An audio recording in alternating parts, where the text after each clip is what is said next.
يحشرون وآية لهم الأرض الميتة أحييناها وأخرجنا منها حبا فمنه يأكلون وجعلنا فيها جنات من نخيل وعناب وفجرنا فيها من العيون ليأكلوا من ثمره وما عملت أيديهم أفلا يشكرون سبحان الذي خلق الأزواج كلها مما تنبت الأرض ومن أنفسهم ومما لا يعلمون وآية لهم الليل نسلخ منه النهار فإذا هم مظلمون والشمس تجري لمستقر لها ذلك تقدير العزيز العليم والقمر قدرناه منازل حتى عاد كالأرجون القديم لا الشمس ينبغي لها أن تدرك القمر ولا الليل سابق النهار وكل في فلك يسبحون وآية لهم أنا حملنا ذريتهم في الفلك المشحون وخلقنا لهم من مثله ما يركبون وإن نشأ نغرقهم فلا صريخ لهم ولا هم ينقذون إلا رحمة منا ومتاعا إلى حين وإذا قيل لهم اتقوا ما بين أيديكم وما خلفكم لعلكم ترحمون وما تأتيهم من آية من آيات ربهم إلا كانوا عنها معرضين وإذا قيل لهم أنفقوا مما رزقكم الله قال الذين كفروا للذين آمنوا ونطعم من لو يشاء الله أطعمه إن أنتم إلا في ضلال مبين ويقولون متى هذا الوعد إن كنتم صادقين ما ينظرون إلا صيحة واحدة تأخذهم وهم يخصمون فلا يستطيعون توصية ولا إلى أهلهم يرجعون ونفخ في الصور فإذا هم من الأجداث إلى ربهم ينسلون قالوا يا ويلنا من بعثنا من مرقدنا هذا ما وعد الرحمن وصدق المرسلون إن كانت إلا صيحة واحدة فإذا هم جميع لدينا محضرون فاليوم لا تظلم نفس شيئا ولا تجزون إلا ما كنتم تعملون إن أصحاب الجنة اليوم في شغل فاكهون هم وأزواجهم في ظلال على الأرائك متكئون لهم فيها فاكهة ولهم ما يدعون سلام قولا من رب رحيم وامتازوا اليوم أيها المجرمون ألم أعهد إليكم يا بني آدم أن لا تعبدوا الشيطان إنه لكم عدو مبين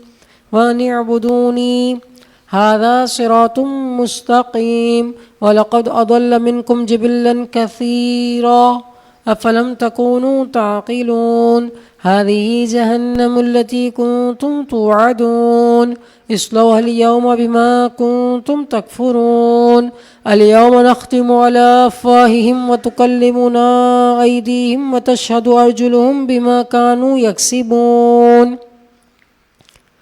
ولو نشاء لطمسنا على أعينهم فاستبقوا الصراط فأنى يبصرون ولو نشاء لمسخناهم على مكانتهم فما استطاعوا مضيا ولا يرجعون ومن نعمره ننكس في الخلق أفلا يعقلون وما علمناه الشعر ما ينبغي له إن هو إلا ذكر وقرآن مبين لينذر من كان حيا ويحق القول على الكافرين أولم يروا أنا خلقنا لهم مما عملت أيدينا نعاما فهم لها مالكون وذللناها لهم فمنها ركوبهم ومنها يأكلون ولهم فيها منافع ومشارب أفلا يشكرون واتخذوا من دون الله آلهة لعلهم ينصرون لا يستطيعون نصرهم وهم لهم جند محضرون فلا يحزنك قولهم إنا نعلم ما يسرون وما يعلنون أولم ير الإنسان أنا خلقناه من نطفة فإذا هو خصيم مبين وضرب لنا مثلا ونسي خلقه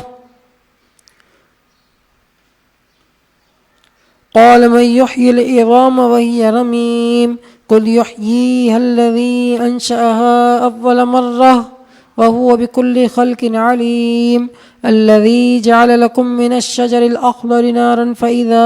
أنتم منه توقدون أوليس الذي خلق السماوات والأرض بقادر على أن يخلق مثلهم بلى وهو الخلاق العليم إنما أمره إذا أراد شيئا أن يقول له كن فيكون فسبحان الذي بيده ملكوت كل شيء وإليه ترجعون صدق الله العظيم بسم الله الرحمن الرحيم اللهم صل على سيدنا ونبينا ومولانا محمد صاحب التاج والمعراج والبراق والألم دافع البلاء والوباء والقحط والمرض والألم اسمه مكتوب مرفوع مشفوع منقوش في اللوح والقلم سيد العرب والعجم جسمه مقدس معطر مطهر منور في البيت والحرم شمس الضحى بدر الدجى صدر العلا نور الهدى كهف الورى مصباح الظلم جميل الشيم شفيع الأمم صاحب الجود والكرم والله عاصمه وجبريل خادمه والبراق مركبه والمعراج سفره وسدرة المنتهى مقامه وقاب قوسين مطلوبه والمطلوب مقصوده والمقصود موجوده سيد المرسلين خاتم النبيين شفيع المذنبين أنيس الغريبين رحمة للعالمين راحة العاشقين مراد المشتاقين شمس العارفين سراج السالكين مصباح المقربين محب الفقراء والغرباء واليتامى والمساكين سيد الثقلين نبي الحرمين إمام القبلتين وسيلتنا في الدارين صاحب قاب قوسين محبوب رب المشرقين ورب المغربين جد الحسن والحسين مولانا ومولى الثقلين أبي القاسم سيدنا محمد بن عبد الله نور من نور الله نور من نور الله نور من نور الله يا أيها المشتاقون بنور جماله بلغ العلا بكماله كشف الدجى بجماله حسنت جميع خصاله صلوا عليه وآله وصحبه وسلموا تسليما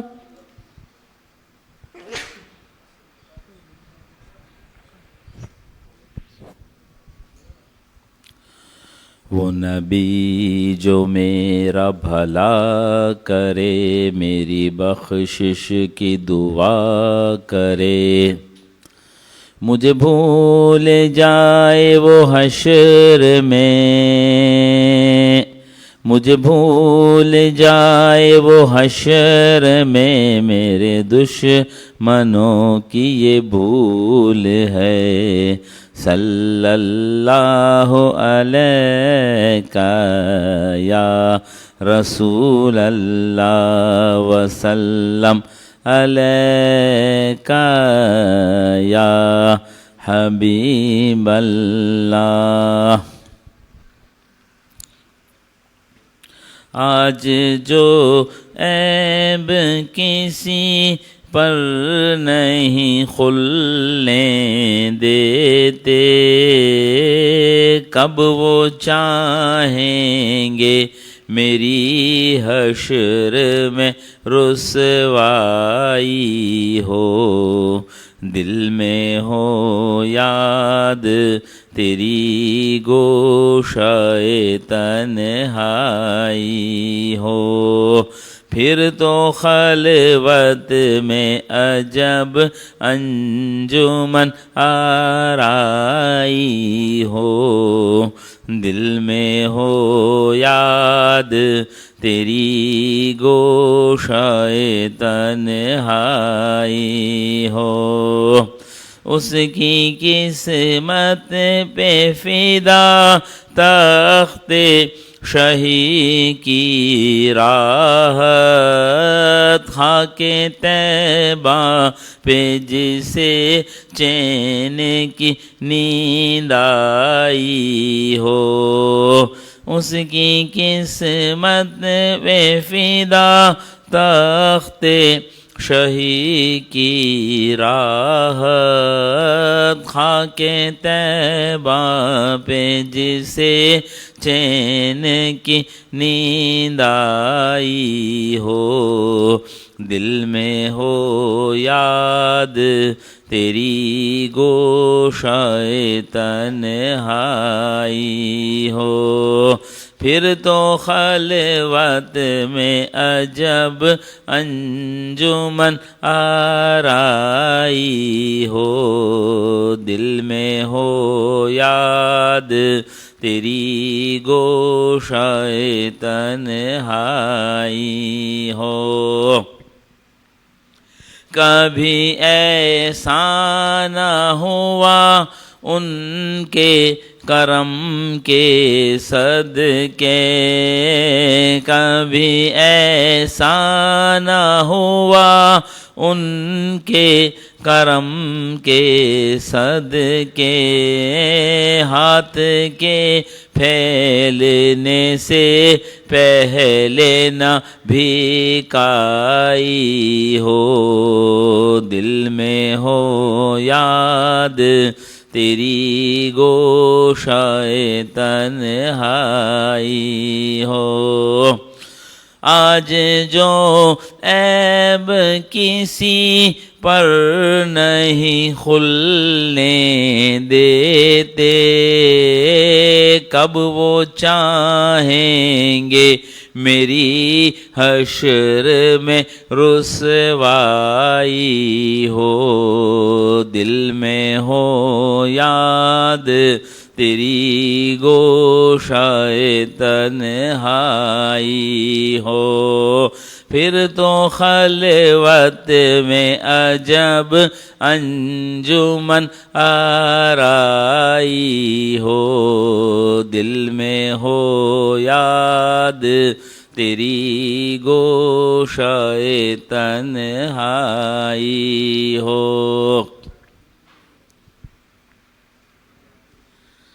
میرا دل تڑپ رہا ہے، میرا جل رہا ہے سینہ، میرا دل تڑپ رہا ہے، میرا جل رہا ہے سینہ،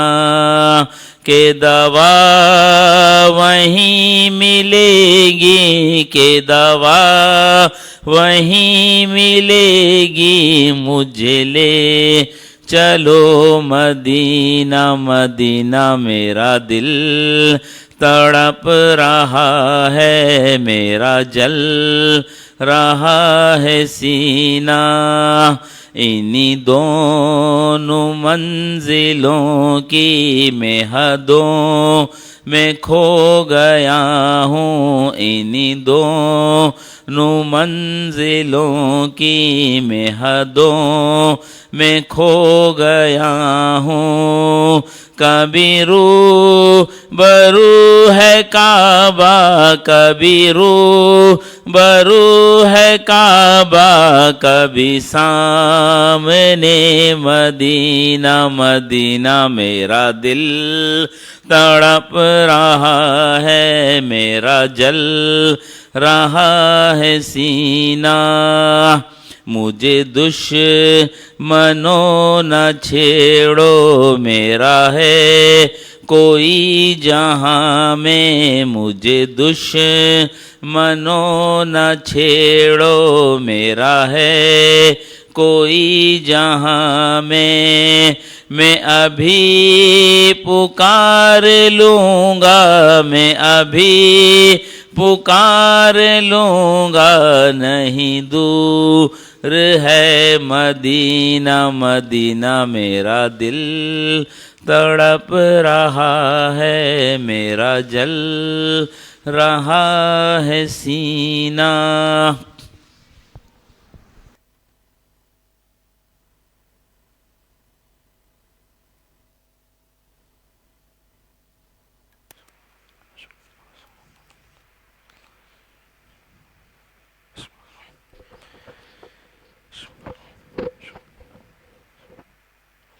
نحمده ونصلي ونسلم على رسوله الكريم اما بعد فاعوذ بالله من الشيطان الرجيم بسم الله الرحمن الرحيم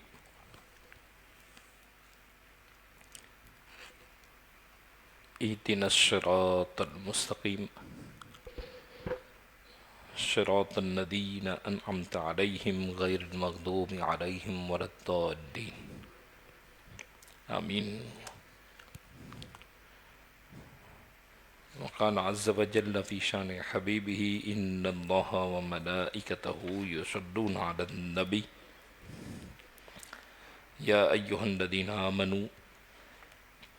صلوا عليه وسلموا تسليما اللهم صل على سيدنا ومولانا محمد معدن الجود والكرم وآله وصحبه وبارك وسلم صل عليه صلاة وسلاما عليك يا رسول الله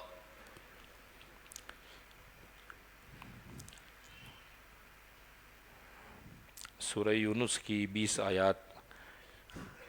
گزشتہ درس میں مکمل ہو چکی ہیں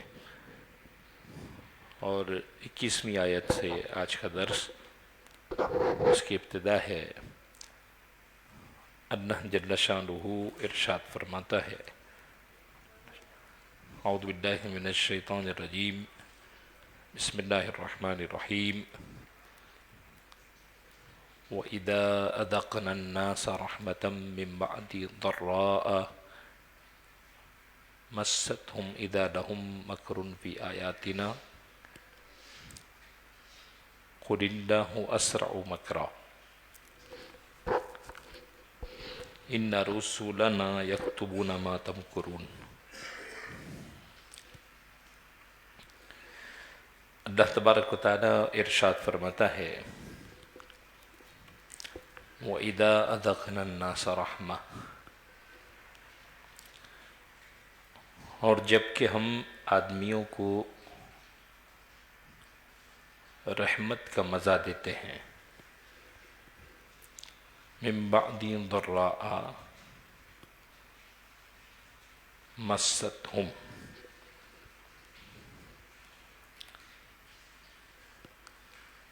کسی تکلیف کے بعد من بعد ضراء مستہم جو انہیں پہنچی ہے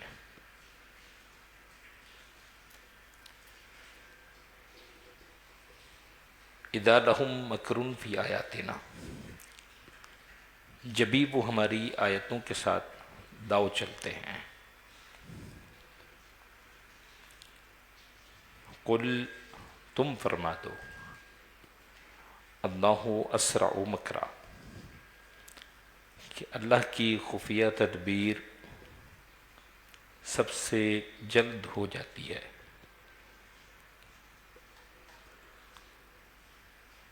یوں سمجھ لیجئے کہ اللہ تبارک و تعالیٰ نے جو بات ارشاد فرمائی ہے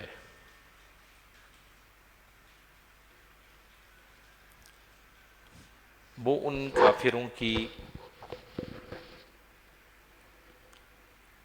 ایک عادت ہے. اس عادت کو ہم اپنے اندر بھی غور کریں کہ کافروں کی ایک عادت ہے کہ جب اللہ تبارک و تعالیٰ کی رحمت آتی ہے اور اللہ تبارک و تعالیٰ کی طرف سے راحت ملتی ہے، اللہ تبارک و تعالیٰ کی طرف سے صحت ملتی ہے،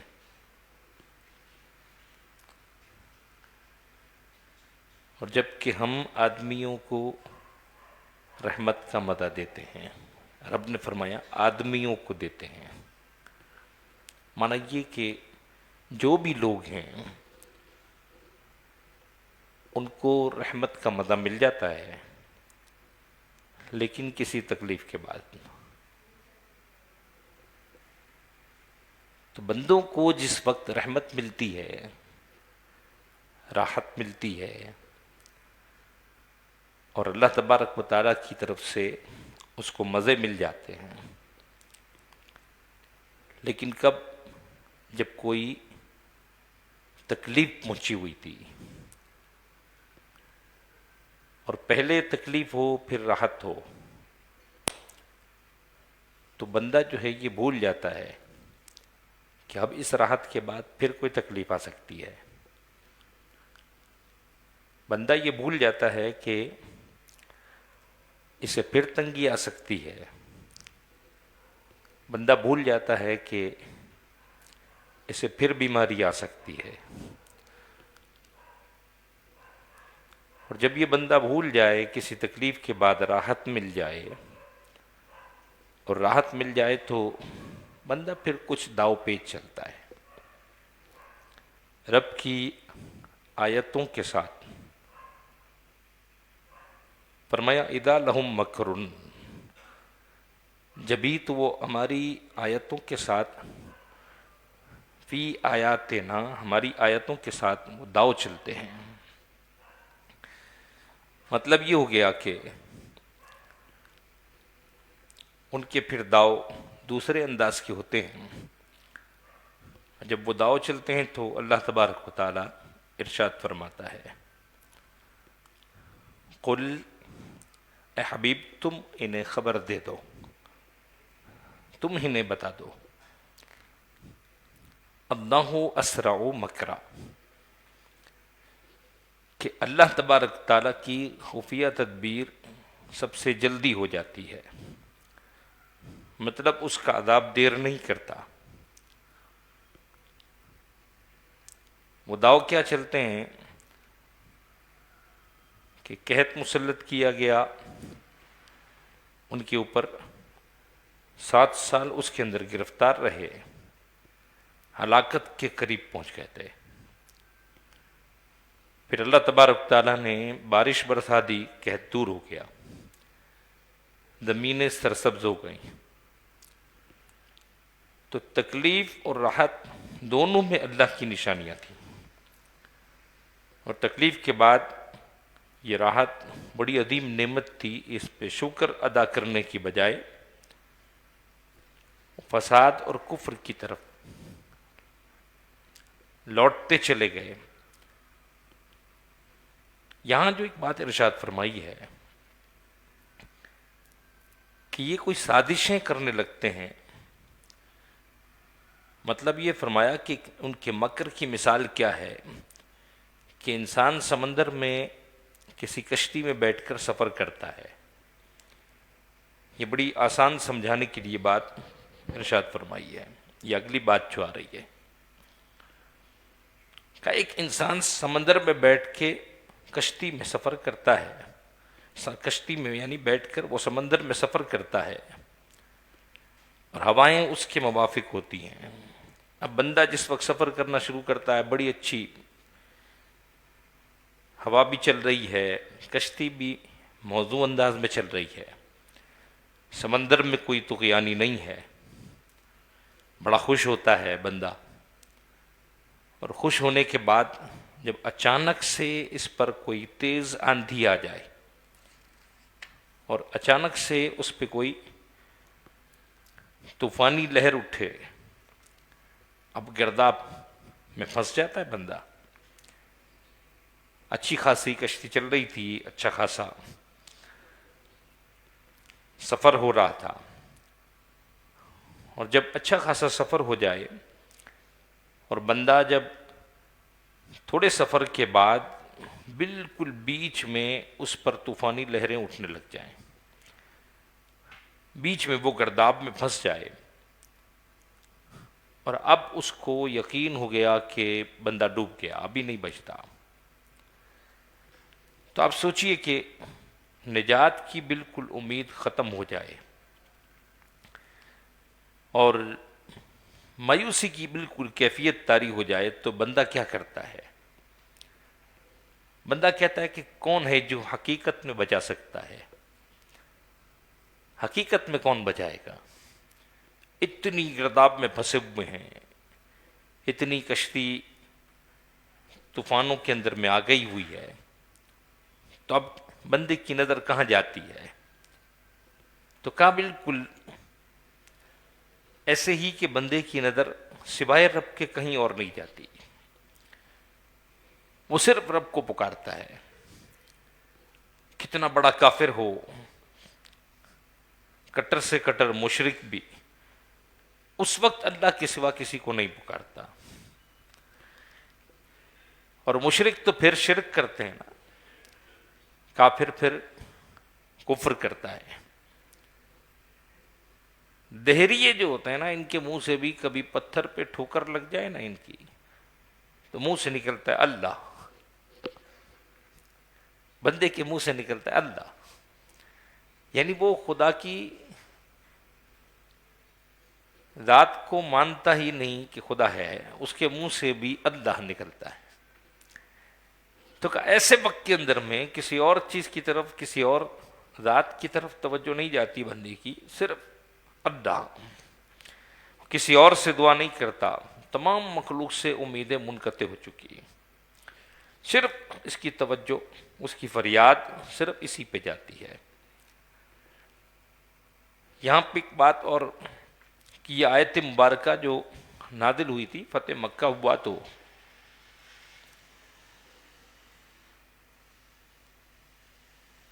ام حکیم بنت حارث اور اکرمہ ابن ابی جہل کے عقد میں تھی. ابو جہل کے جو یعنی بیٹا ہے،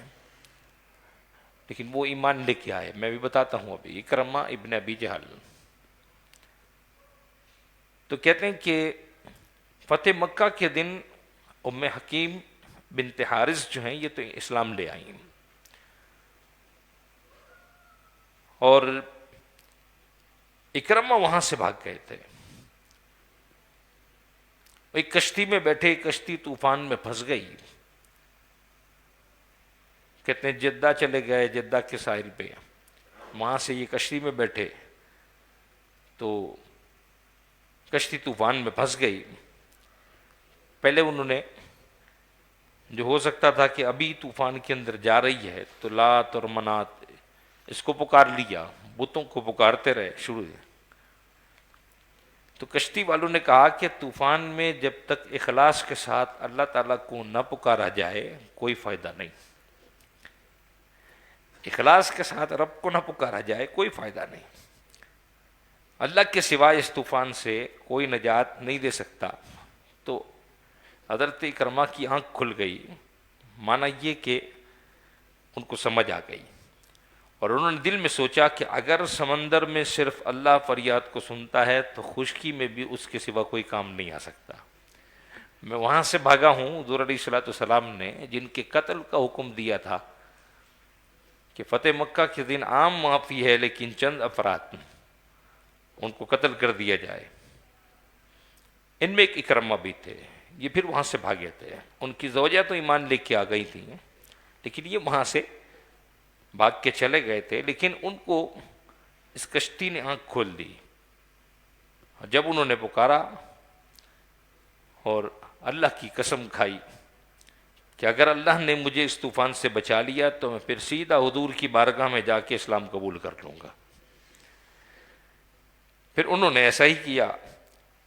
تو انسان کی ایک فطرت ہے، جب مصیبت میں پھنستا ہے تو اللہ کی طرف رجوع کرتا ہے، اور اسی فطری تقاضے کو نمایاں کرنے کے لیے اللہ تبارک و تعالیٰ نے ارشاد فرمایا هو الذی یسیرکم فی البر والبحر، وہی ہے کہ تمہیں خشکی اور تری میں چلاتا ہے،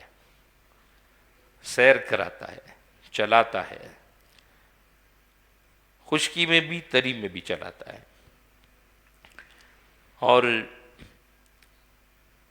تمہیں قدرت بھی یہ دیتا ہے کہ تم پا پیادہ بھی رستہ کاٹ لو، تمہیں قدرت بھی دیتا ہے کہ کشتی چلے تم رستہ کاٹ لو، تمہیں قدرت بھی دیتا ہے کہ تم کسی گاڑی میں بیٹھو رستہ کاٹ لو۔ اسی لیے ہم اس قدرت کو ذکر کرتے ہیں کہ اللہ تبارک و تعالیٰ نے مجھے اس کو مسخر کرنے کی طاقت دی ہے، سخر لنا ھذا وما كنا له مقرنین۔ یہ ہم جب سفر میں بیٹھتے ہیں تو دعا کرتے ہیں، کسی سواری پر بیٹھتے ہیں کہ اس نے مجھے مسخر کرنے کی طاقت دی ہے، تو وہی ہے جو بر میں بھی بحر میں بھی، خشکی میں بھی سمندر میں بھی۔ اور یہ سمجھ لیجئے کہ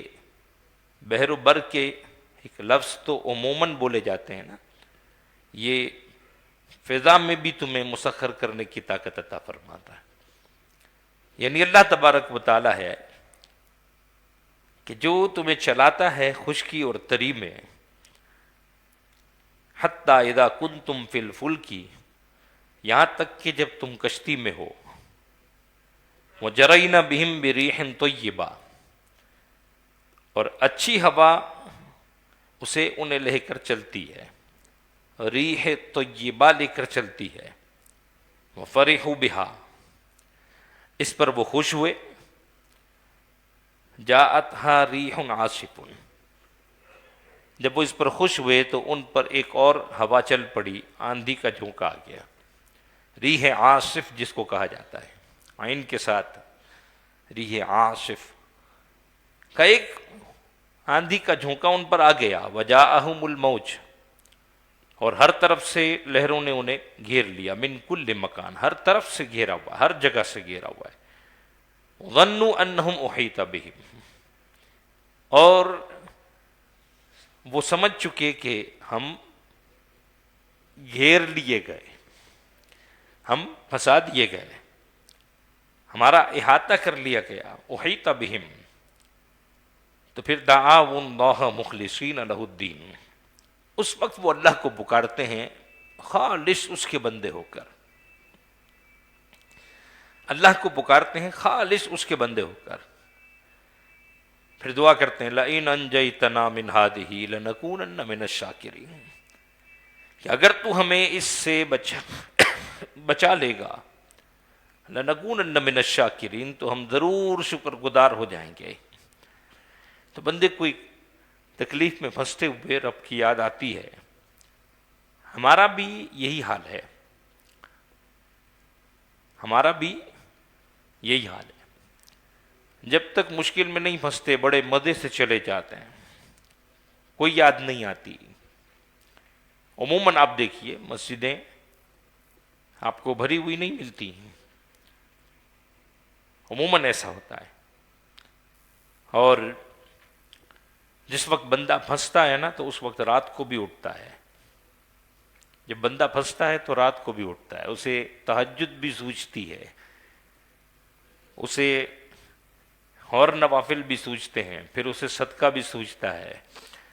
پھر اسے وہ سمجھ آتی ہے کہ میں نے بڑی ناشکری کر لی، میں رب کی بارگاہ تک چلا جاؤں پھنس گیا ہوں، میرا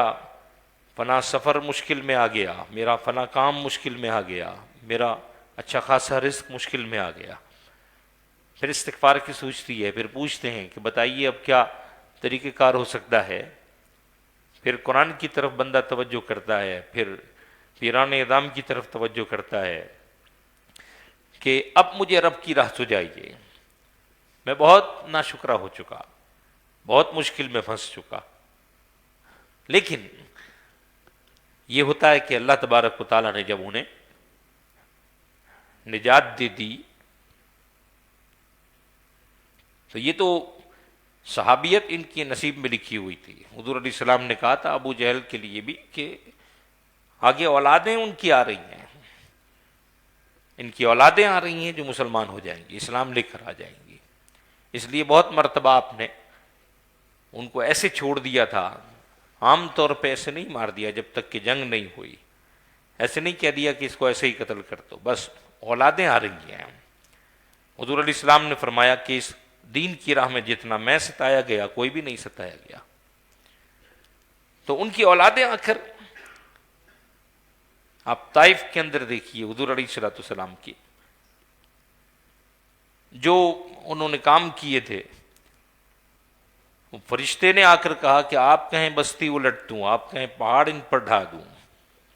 حضور نے فرمایا نہیں، ان کی اولادیں مجھے ایمان والی نظر آتی ہیں. تو اولادوں کی فکر کی حضور علیہ السلام نے کہ وہ اسلام لے کے آئیں گی. اور یہ اللہ کا شکر ادا کیا انہوں نے، کشتی سے باہر آئے، اس سے پہلے کوئی اندازہ نہیں تھا یہاں بھاگ جاؤں گا وہاں چلا جاؤں گا، اس قسم کی باتیں تھیں نا. لیکن اللہ تبارک تعالیٰ نے صحابیت لکھی تھی، حضور کی بارگاہ میں آ کے صحابی رسول بن گئے اکرمہ. تو کہا لیکن ہوتا کیا ہے،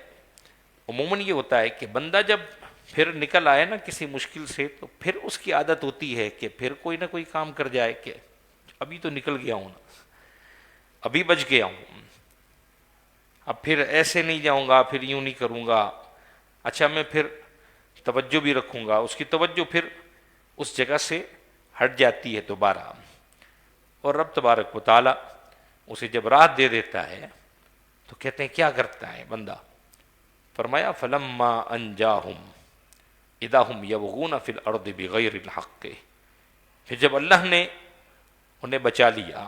یا اللہ انہیں بچا لیتا ہے، اذا ہم یبغون فی الارض بغیر الحق، جبھی وہ زمین میں ناحق زیادتی کرنے لگتے ہیں، یعنی وعدے کے خلاف کر کے پھر کفر میں کوئی بندہ مبتلا ہو جاتا ہے، کوئی گناہ میں مبتلا ہو جاتا ہے، کبھی کوئی ایسے کام ہم کر جاتے ہیں کہ جس کو ہمیں خود غور کرنا چاہیے کہ ہم کہاں چلے گئے. تو کہا ان کو اللہ تبارک تعالیٰ جس وقت کسی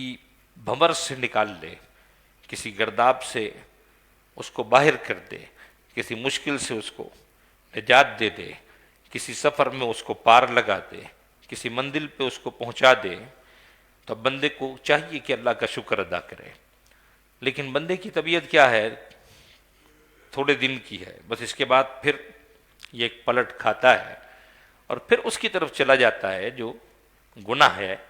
اور ناحق زیادتی کرنے لگ جاتا ہے. اللہ تعالیٰ ارشاد فرماتا یا ایھا الناس انما بغیکم علی انفسکم، اے لوگو تمہاری زیادتی تمہارے ہی جانوں کا وبال ہے. انما بغیکم، انما یہ حصر کے لیے آتا ہے، انما بغیکم حصر کے لیے آتا ہے، مطلب تمہاری زیادتی ہی تمہارے ہی جانوں کا وبال ہے،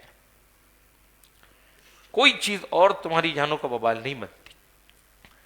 تمہاری زیادتی تمہاری ہی جانوں کا وبال ہے، کسی اور پر وبال نہیں بنے گی. تم زیادتی کرو گے تم ہی پھنسو گے، اور کچھ بھی نہیں ہوگا، تم پھنس جاؤ گے. فرمایا متاع الحیات الدنیا، دنیا کے جیتے جی برت لو، مطلب جتنی زندگی ہے اسی میں جو تم کو نفع اٹھانا ہے اٹھا لو، اور جو تم کرنا چاہتے ہو کر لو. لیکن کہا کہ سمجھ کے کرنا کوئی بات نہیں. ثم الینا مرجعکم، پھر تمہیں ہماری ہی طرف پھرنا ہے نا، کہاں جاؤ گے پھر. بندہ سوچتا ہے نا کہ یہ زندگی ہے، پھر ہماری ہی طرف پھرو گے، کہاں جاؤ گے. فَنُنَبِّئُكُم بِمَا كُنتُمْ تَعْمَلُونَ، تو اس وقت تمہیں ہم بتائیں گے جو تم نے کام کیے ہیں. بندے کو ایک سوچ آتی ہے کہ یہ بندہ باغی کیوں ہوتا ہے، کہ مجھے کون دیکھ رہا ہے. بندہ گناہ میں کیوں مبتلا ہوتا ہے کہ مجھے کون دیکھ رہا ہے. اس دور کے اندر دیکھیے سارے حضرات اس سے واقف ہیں کہ ایک موبائل آپ کے ہاتھ میں ہے، ایک موبائل آپ کے ہاتھ میں ہے. آپ ایک موبائل کو انٹرنیٹ آن کر کے چلتے ہیں، اور موبائل کو انٹرنیٹ آن کر کے جب چلتے ہیں تو آپ کوئی گفتگو کر رہے ہوتے ہیں. تھوڑی سی ایک بات ایسے ہی آپ کو ذہن نشین کراؤں کہ یہ سب کے ذہنوں میں موجود ہے، لیکن پھر حاضر کر دوں، پھر ہماری طبیعت اس کی طرف چلی جائے کہ کیا کچھ ہو سکتا ہے. آپ نیٹ آن کرتے ہیں، آپ کی یہ واٹس اپ چلتا ہے، آپ کا فیس بک چلتا ہے، فیس بک چل رہا ہے، انسٹاگرام چلتا ہے، فلاں چلتا ہے، یہ پروگرام وہ پروگرام مختلف قسم کے آپ نے ڈاؤن لوڈ کیے ہوئے ہیں. آپ آپس میں گفتگو کرتے ہیں، کچھ لوگ بیٹھے ہوئے ہیں آپس میں گفتگو کرتے ہیں، فلاں چیز بڑی پسند ہے، فلاں جگہ سیل لگی ہوئی ہے، فلاں جگہ شوز کی سیل لگی ہے، فلاں جگہ یہ چیز کی سیل لگی ہوئی ہے. اتنا انٹرنیٹ بندہ چلاتا ہے کہ ایک مرتبہ ایک سیل سے اس کی نظر گزر جائے، ایک پروڈکٹ سے اس کی نظر گزر جائے اور اس پر وہ رک جائے، اور اس کی آنکھ اس کو دیکھ لیتی ہے، اس کی آنکھ اسے دیکھتی ہے، اور اس کی آنکھ جب اسے دیکھتی ہے تو کچھ دیر کے لیے وہ ٹھہرتا ہے، پھر کہتا ہے یہ شوز اچھے ہیں، 50% ڈسکاؤنٹ چل رہا ہے، اس کو کلک کروں. اگر اس کے اسٹور پر جا کر وہ کلک کر کے خرید بھی لیتا ہے تو آپ کی فیس بک نے جس کو جگہ دی ہوئی ہے اس کے اسٹور سے وہ آپ کی آنکھوں سے ایک پکسلز ہیں وہ وصول کرتا ہے کہ فلاں صاحب ہیں، انہوں نے اس کو کلک کیا ہوا ہے، اس کو کلک کیا ہوا ہے. ابھی آپ دیکھ رہے ہیں کوئی چیز اور آپ کی توجہ اس کی طرف لگی ہوئی ہے، تھوڑی دیر میں آپ کو دوبارہ آپ توجہ ہٹائیں اور دوبارہ اس کی طرف آئیں تو آپ کو ایک نہیں 20 شوز کے اسٹور کھول کے دے دے گا آپ کی توجہ کے لیے. یہ میں صرف سمجھانے کے لیے عرض کرتا ہوں. اب سوچیں کہ ہماری توجہ اگر کہیں اور ہوتی ہے کسی گناہ کی طرف، یہ تو میں نے ایک مثال دی نا جوتے کی دکان، کسی گناہ کی طرف، پھر ہم سوچتے ہیں کہ اس گناہ میں بڑی لذت ہے، اس گناہ کے اندر میں بڑا وہ آدمی انٹرسٹ لینے لگتا ہے. معاذ اللہ کوئی فلم کی طرف چلے، کوئی گانوں کی طرف چلے، کوئی کسی اور چیز کی طرف چلے، اس کے گناہ کی طرف اس کی توجہ لگی ہوتی ہے، تھوڑی دیر میں وہ 20 گناہ اور کھول دے گا، اور آپ کی بات ریکارڈ ہو رہی ہے کہ آپ نے اس کو کتنی مرتبہ دیکھا ہے، اس کو کتنی مرتبہ دیکھا ہے. آپ بات کرتے ہیں، ابھی آواز آپ کی ریکارڈ ہو رہی ہے، وہ آپ سے ساری پرمیشن لیتا ہے. جس وقت فیس بک کھولتے ہیں تو وہ ساری پرمیشن لے چکا ہوتا ہے کہ آپ کی آڈیو بھی ریکارڈ ہوگی، آپ کی ویڈیو بھی ریکارڈ ہوگی، آپ کی پناہ بھی ریکارڈ ہوگی، آپ کا یہ بھی ریکارڈ ہوگا، آپ کے مائک بھی یوز کر سکتا ہے، آپ کی 10 چیزیں وہ پرمیشنز لے لیتا ہے. اور آپ جس وقت وہ دیکھتے رہتے ہیں تو اس کی طرف آپ کو توجہ نہیں کہ میں نے دیکھا، منہ ہٹایا، بند کیا، چھوڑ دیا. آپ پھر کھولیں، آپ کا ریکارڈ ہو چکا. بندے کے ذہن میں یہ ہوتا ہے کہ میرا کون ریکارڈ کرے گا، میرا نامہ کون لکھتا ہے، جو کرنا ہے کر لو. رب فرماتا ہے تم الینا مرجعکم، پھر ہماری طرف تمہیں پھرنا ہے. فننبئکم بما کنتم تعملون، تو ہم تمہیں بتائیں گے جو تمہارے کام تھے اور تمہاری جزا تم کو ملے گی. یعنی سزا جزا دونوں، جزا کا مطلب یہی ہوتا ہے گناہوں کی جزا بھی ملتی ہے اور نیکیوں کی جزا بھی ملتی ہے. آپ سمجھے جزا معنی صرف اچھا ہے، گناہوں کی پھر سزا ملتی ہے، اسی کو جزا کہتے ہیں کہ آپ کیا ملا. تو رب تبارک و تعالی فرماتا ہے کہ انما مثل الحیات الدنیا، ایک مثال ارشاد فرمائی کہ مثال حیات دنیا کی، دنیاوی زندگی کی مثال کیسی ہے، دنیاوی زندگی کی مثال کیسی ہے. یہاں ایک بات سمجھانی تھی کہ کماء انزلناہ من السماء، جیسے پانی ہے، آسمان سے ہم نے اسے نازل کیا ہے. انزلناہ من السماء، وہ پانی ہم نے آسمان سے اتارا. فاختلط بہ نبات الارض، اب اختلاط ہو گیا. اختلاط ہو جانا مطلب مکس ہو جانا، ٹھیک. اس کے سبب فاختلط بہ نبات الارض مما یأکل الناس، تو اس کے سبب زمین سے جو اگنے والی چیزیں ہیں نبات الارض وہ سب اس کے اندر سے نکلتی ہیں، اور وہ چیزیں ہیں جس کو لوگ بھی کھاتے ہیں، وہ چیزیں ہیں جس کو جانور بھی کھاتے ہیں، چوپائے بھی کھاتے ہیں، یعنی لوگ بھی کھاتے ہیں، انسان بھی کھاتا ہے، چوپائے بھی کھاتے ہیں، دونوں قسم کی چیزیں پیدا ہوتی ہیں۔ تو خوراک تو انہی کی ہے نا، یا تو انسان کھائیں گے، جنات کھائیں گے، مکلف ہیں وہ کھائیں گے، یا پھر وہ چوپائے ہیں جو زمین پر چلتے پھرتے ہیں، حشرات الارض ہیں وہ بھی کھائیں گے۔ اب یہ کھاتے ہیں، گلے ہیں، پھل ہیں، سبزیاں ہیں، یہ سب چیزیں وہ کھاتے ہیں۔ زمین تو کا مثال اس دنیا کی کیسی ہے؟ مثل الحیات الدنیا۔ اور رب تبارک و تعالیٰ جب کسی بات کی مثال ارشاد فرمائے تو اس کی حقیقت آپ دیکھیے کس طرح سے نظر آتی ہے۔ حیات دنیا کی مثال ایسی ہے جیسے ایک پانی ہے، آسمان سے ہم نے اسے اتارا ہے، اب اس کے سبب سے زمین سے اگنے والی سب چیزیں جو ہیں وہ گھنی ہو کر نکلتی ہیں، جس کو لوگ بھی کھاتے ہیں، چوپائے بھی کھاتے ہیں۔ حتی اذا اخذت الارض زخرفها، جب زمین نے اپنا سنگار لے لیا، وزینت اور آراستہ ہو گئی، سنگار کی چیزیں وہ لے لیتی ہے، سنگار کی چیزیں مانا اپنا حسن سنوارنے کے لیے جو چیزیں ہیں وہ سب لیتی ہے زمین، اور اس سے پھر وہ مزین ہو گئی، آراستہ ہو گئی، تیار ہو گئی۔ اب وہ تیار ہو جاتی ہے تو کیسے تیار ہو جاتی ہے؟ اس پر سبزہ نکلتا ہے۔ بنجر زمین تھی، کھود دیا، بیج ڈال دیا، اللہ نے آسمان سے پانی برسا دیا، تو کہا کہ یہ بالکل بنجر زمین تھی اور آسمان سے اللہ نے پانی اتارا، وہ بیج آپ نے اس کے اندر ڈال دیا، یہ کھود دی، اب زمین نے اپنا سنگار لے لیا، اندر سے بیج سے کونپلیں نکلی، کونپل سے پھر بالی، اور اس طرح پھر کرتے کرتے وہ پورا ایک درخت بنتی چلی گئی، پھل بھی لگے اس پر، پھول بھی لگے اس پر، اور سبزہ بھی اگ گیا اس پر، بڑی حسین ہو گئی۔ راستہ ہو جائے تو پھر اس کا معنی حسین ہو جانا ہے، حسین ہو گئی زمین، آپ کو بڑا خوش کر دیتی ہے۔ کسان کو پوچھئے، اس کی کھیتی جس وقت میں لہلہانے لگ جائے نا تو اسے بڑی خوشی ہوتی ہے۔ تو جب کہا کہ اللہ تبارک و تعالیٰ اس پر پانی برساتا ہے رحمت کا، اب یہ مزین ہو گئی، آراستہ ہو گئی، وَظَنَّ أَهْلُهَا أَنَّهُمْ قَادِرُونَ عَلَيْهَا، اور اس کے مالک سمجھے کہ بس یہ ہمارے بس میں آ گئی ہے، تیار ہو گئی، ابھی جاؤ اس کو اتارو، ابھی جاؤ اس کو دیکھو۔ تو کہ اس بندے کو پتہ نہیں ہے کہ آفات ابھی بھی آ سکتی ہیں، اس کو اجاڑا ابھی بھی جا سکتا ہے، تم اس پر قادر نہیں ہو گئے ہو، تم کو رب کا شکر ادا کرنا چاہیے تھا۔ وَزَيَّنَتْ وَظَنَّ أَهْلُهَا، اس کے اہل گمان کرتے ہیں، اس کے مالک یہ سمجھتے ہیں جو ظاہراً مالک ہیں، یہ ہمارے بس میں آ گئی،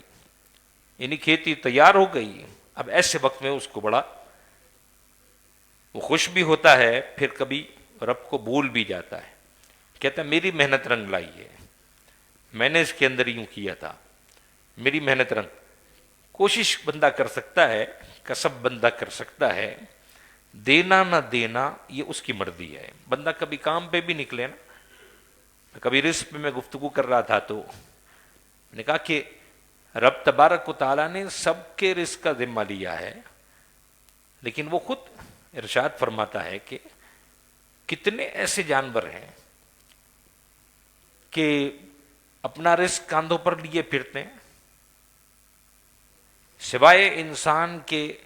کسی اور کی طبیعت میں نہیں ہے کہ وہ اپنا رزق جمع کر کے رکھے، کسی کی بھی طبیعت میں نہیں ہے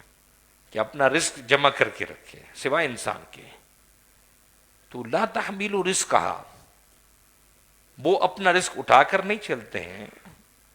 اللہ تبارک و تعالیٰ انہیں رزق دیتا ہے۔ وہ دن بھر کماتے ہیں، رات کھائے اور سو گئے، پھر صبح اٹھتے ہیں سحری کے وقت میں۔ اب ایک چڑیا کی آواز بھی دیکھیے سحری کے وقت میں، آپ ایک مرغ کی آواز دیکھیے سحری کے وقت میں، وہ اذان دیتا ہے آپ کو فجر کے لیے، وہ اٹھا دیتا ہے، وقت اس کا اٹھنے کا سحری کا ہے. یہ انسان کو کیا ہو گیا ہے کہ دیر تک جاگتا رہے اور پھر سحر آ جائے تو سو جائے. وقت جب رزق کی تقسیم کا آ جائے تو سو جاتا ہے. ہماری عجیب طبیعت ہو گئی ہے کہ آخری وقت میں ہم بالکل سو جاتے ہیں. کبھی تہجد گئی تو گئی، کبھی فجر بھی، الیاذ باللہ تعالی. اور عموماً دیکھیے ایسا ہوتا ہے. آپ کو فجر میں لوگ کم کیوں نظر آتے ہیں؟ میں بدگمانی نہیں کرتا کہ لوگ نہیں پڑھتے ہوں گے، لیکن آپ اگر ایمانداری سے ان سے پوچھ لیجئے تو ایسا ہی ہوتا ہے، ایسا ہی ہوتا ہے. تو جو استغفار کا وقت ہے، جو رزق کی طلب کرنے کا وقت ہے، اس وقت میں ہم سو جاتے ہیں. پھر شکوے ہوتے ہیں کہ رزق میں برکت نہیں ہے، رزق میں برکت نہیں ہے. پھر چیز مل جاتی ہے. عادت ہماری کیا ہے؟ رب فرماتا ہے وَظَنَّ أَهْلُهَا أَنَّهُمْ قَادِرُونَ عَلَيْهَا. اس کے مالک یہ سمجھتے ہیں کہ ہمارے بس میں آ گئی. أَتَاهَا أَمْرُنَا لَيْلًا أَوْ نَهَارًا. ہمارا حکم اس پر آیا رات میں یا دن میں، مطلب ہمارا عذاب آ گیا. بجلی گرنے کی صورت میں آ جائے، اولے برسنے کی صورت میں آ جائے، آندھی چلنے کی صورت میں آ جائے، کوئی اور تباہی مچ جائے. ایسی حالت ہو جاتی ہے ان کھیتیوں کی، کہتے ہیں کہ فصل تباہ ہو گئی ہے اس مرتبہ، ٹماٹر مہنگا ہو گیا ہے، فصل تباہ ہو گئی ہے، فلاں چیز مہنگی ہو گئی ہے، فصل تباہ ہو گئی ہے. وہاں سے جب تک چیز نہیں آئے گی، وہاں کی فصلوں کی چیزیں نہیں آئیں گی، جب تک ہم مہنگائی کے دور کے اندر میں رہتے ہیں. یہ مہنگائی کے اسباب بھی ہم ہی نے پیدا کیے ہوئے ہیں.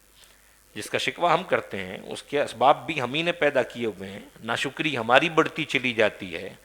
چیزیں مہنگی ہوتی چلی جاتی ہیں. تو کہا کہ اتاہ امرنا، جب فرمایا رب کہ اللہ کے امر کا انتظار کرو، اس کا مطلب یہ ہے کہ جو بات ہو رہی ہے اس کے خلاف کا انتظار کر لو. جس پر بڑے خوش ہو رہے ہو اس کے خلاف کا انتظار کرو. یہی ہو جاتا ہے. اتاہ امرنا لیلا او نہارا فجعلناها حصیدا، تو ہم نے اسے کر دیا کاٹی ہوئی. کأن لم تغن بالامس، گویا کہ کل تھی ہی نہیں. رات اس پر ایسی تباہی مچ جاتی ہے کہ رات کو وہ دیکھ کے گیا، شام کو دیکھ کے گیا کہ کل آ کے اسے کاٹتے ہیں. یہ ہماری کھیتی ہے، یہ ہماری زندگی ہے. اور اس طرح سے جب یہ بندہ کرتا ہے تو فرماتا ہے رب کہ اتاہا امرنا، ہمارا امر اس پر آ گیا، ہمارا حکم اس پر آیا، لیلاً او نہارا، یا دن میں یا رات میں. فجعلناها حصیدا، ہم نے ایسے کر دیا جیسے کہ تھی ہی نہیں، کاٹی ہوئی تھی. جلی کٹی جس کو ہم کہتے ہیں، اس کا ایک لفظ کا ترجمہ یوں بھی کیا جیسے جلی کٹی تھی، کہ بات ایسے بھی ہو گئی یا تو جل گئی یا کٹ گئی. دونوں صورتوں کے اندر میں کأن لم تغن بالامس، گویا کل تھی ہی نہیں، وہ چیز اس کی موجود ہی نہیں تھی. تو یہ دنیا کی ایک دل پذیری ہے، دنیا کی ایک دل پذیری ہے بندے کے اندر میں، اور بندہ اس طرف چلا جاتا ہے، اس کو کھینچتا ہے، دنیا اس کو اپنی طرف کھینچتی ہے، مزین کر دی گئی ہے. بندے کو یہی بڑا شوق ہوتا ہے، میرے یہ ہو جائے، میرا وہ ہو جائے، ایک چیز یہ رہ گئی ہے، ایک چیز وہ رہ گئی ہے، اس نے اتنی بڑی گاڑی کیوں کر لی، میں نے کیوں نہیں کر لی، اس کے پاس اتنی بڑی فیکٹری کہاں سے آ گئی، میرے پاس کیوں نہیں ہوئی ہے، میں بھی کر لوں. اس کے پیچھے لگا رہتا ہے. لیکن جس وقت اس کی یہ خواہشات پوری ہو جاتی ہیں اور یہ غافل ہوتا ہے بندہ، اسے جب اس چیز سے غافل ہو جاتا ہے تو اللہ تبارک تعالیٰ پھر اس پر موت طاری کر دیتا ہے. کہاں اللہ سے غافل ہو جاتا ہے بندہ، یعنی بالکل اسی میں ڈوب چلا گیا، تو پھر رب تبارک و تعالیٰ اسے موت دے دیتا ہے. تو کہا یہ مثال ایک سمجھائی گئی ہے جو دنیا کے اندر بہت منہمک ہے، دنیا کے شیفتہ ہیں، آخرت کی کوئی پرواہ نہیں. اور دنیاوی زندگی جو ہے یہ ایک امیدوں کا سبز باغ ہے. اس میں جب عمر کھو کر جب آدمی اس کی انتہا پر پہنچتا ہے، عمر کھو کر آدمی جب اس کی انتہا کو پہنچتا ہے تو اس کا حصول یہ مراد کا اطمینان ہو اور کامیابی کے نشے میں یہ مست ہو، اور اچانک پھر اسے موت آ جاتی ہے تو تمام نعمتوں اور لذتوں سے محروم ہو جاتا ہے. مطلب یہ ہوا کہ حضرت قتادہ فرماتے ہیں کہ دنیا کا طلبگار جب بالکل بے فکر ہو جاتا ہے اس وقت اس پر عذاب الہی آتا ہے اور اس کا تمام سر و سامان جس سے اس کی امیدیں وابستہ تھیں سب غارت ہو جاتی ہیں۔ تو بندے کو رب سے تعلق رکھنا چاہیے، اور یہ کہا ہے کہ یہ دنیا بے ثبات ہے، لگ رہا ہوتا ہے نا ایسے کہ ابھی یہ پھلے گی پھولے گی، میں ابھی یہاں تک پہنچ جاؤں گا، ابھی وہاں تک پہنچ جاؤں گا، اس ترقی کے دہانے پر، اس مقام پر، اس جگہ پر،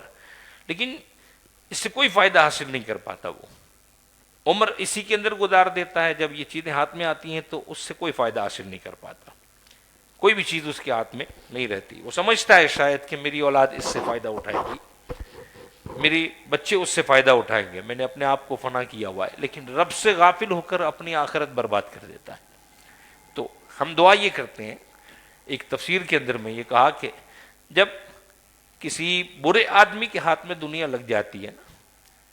اس کا مفہوم سمجھا رہا ہوں کہ برے آدمی کے ہاتھ میں دنیا لگ جاتی ہے تو پھر وہ تباہی بربادی کی طرف چلا جاتا ہے، لیکن اچھے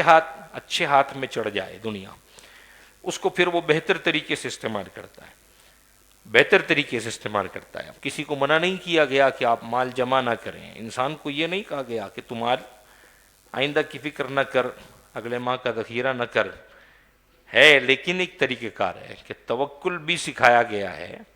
کہ رب پہ توکل بھی کر کہ کل کا کل مل جائے گا، آج کا آج مل جائے گا،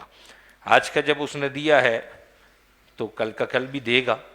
یعنی کل کھانا ہے تو کل کا کھانا بھی دے گا، آج کا کھانا اس نے دے دیا ہوا ہے تو اس کا شکر ادا کر لے،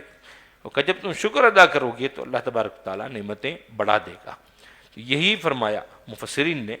کہ بندے کے ہاتھ میں جب آتی ہے کوئی چیز، اب وہ بندہ کیا کرتا ہے۔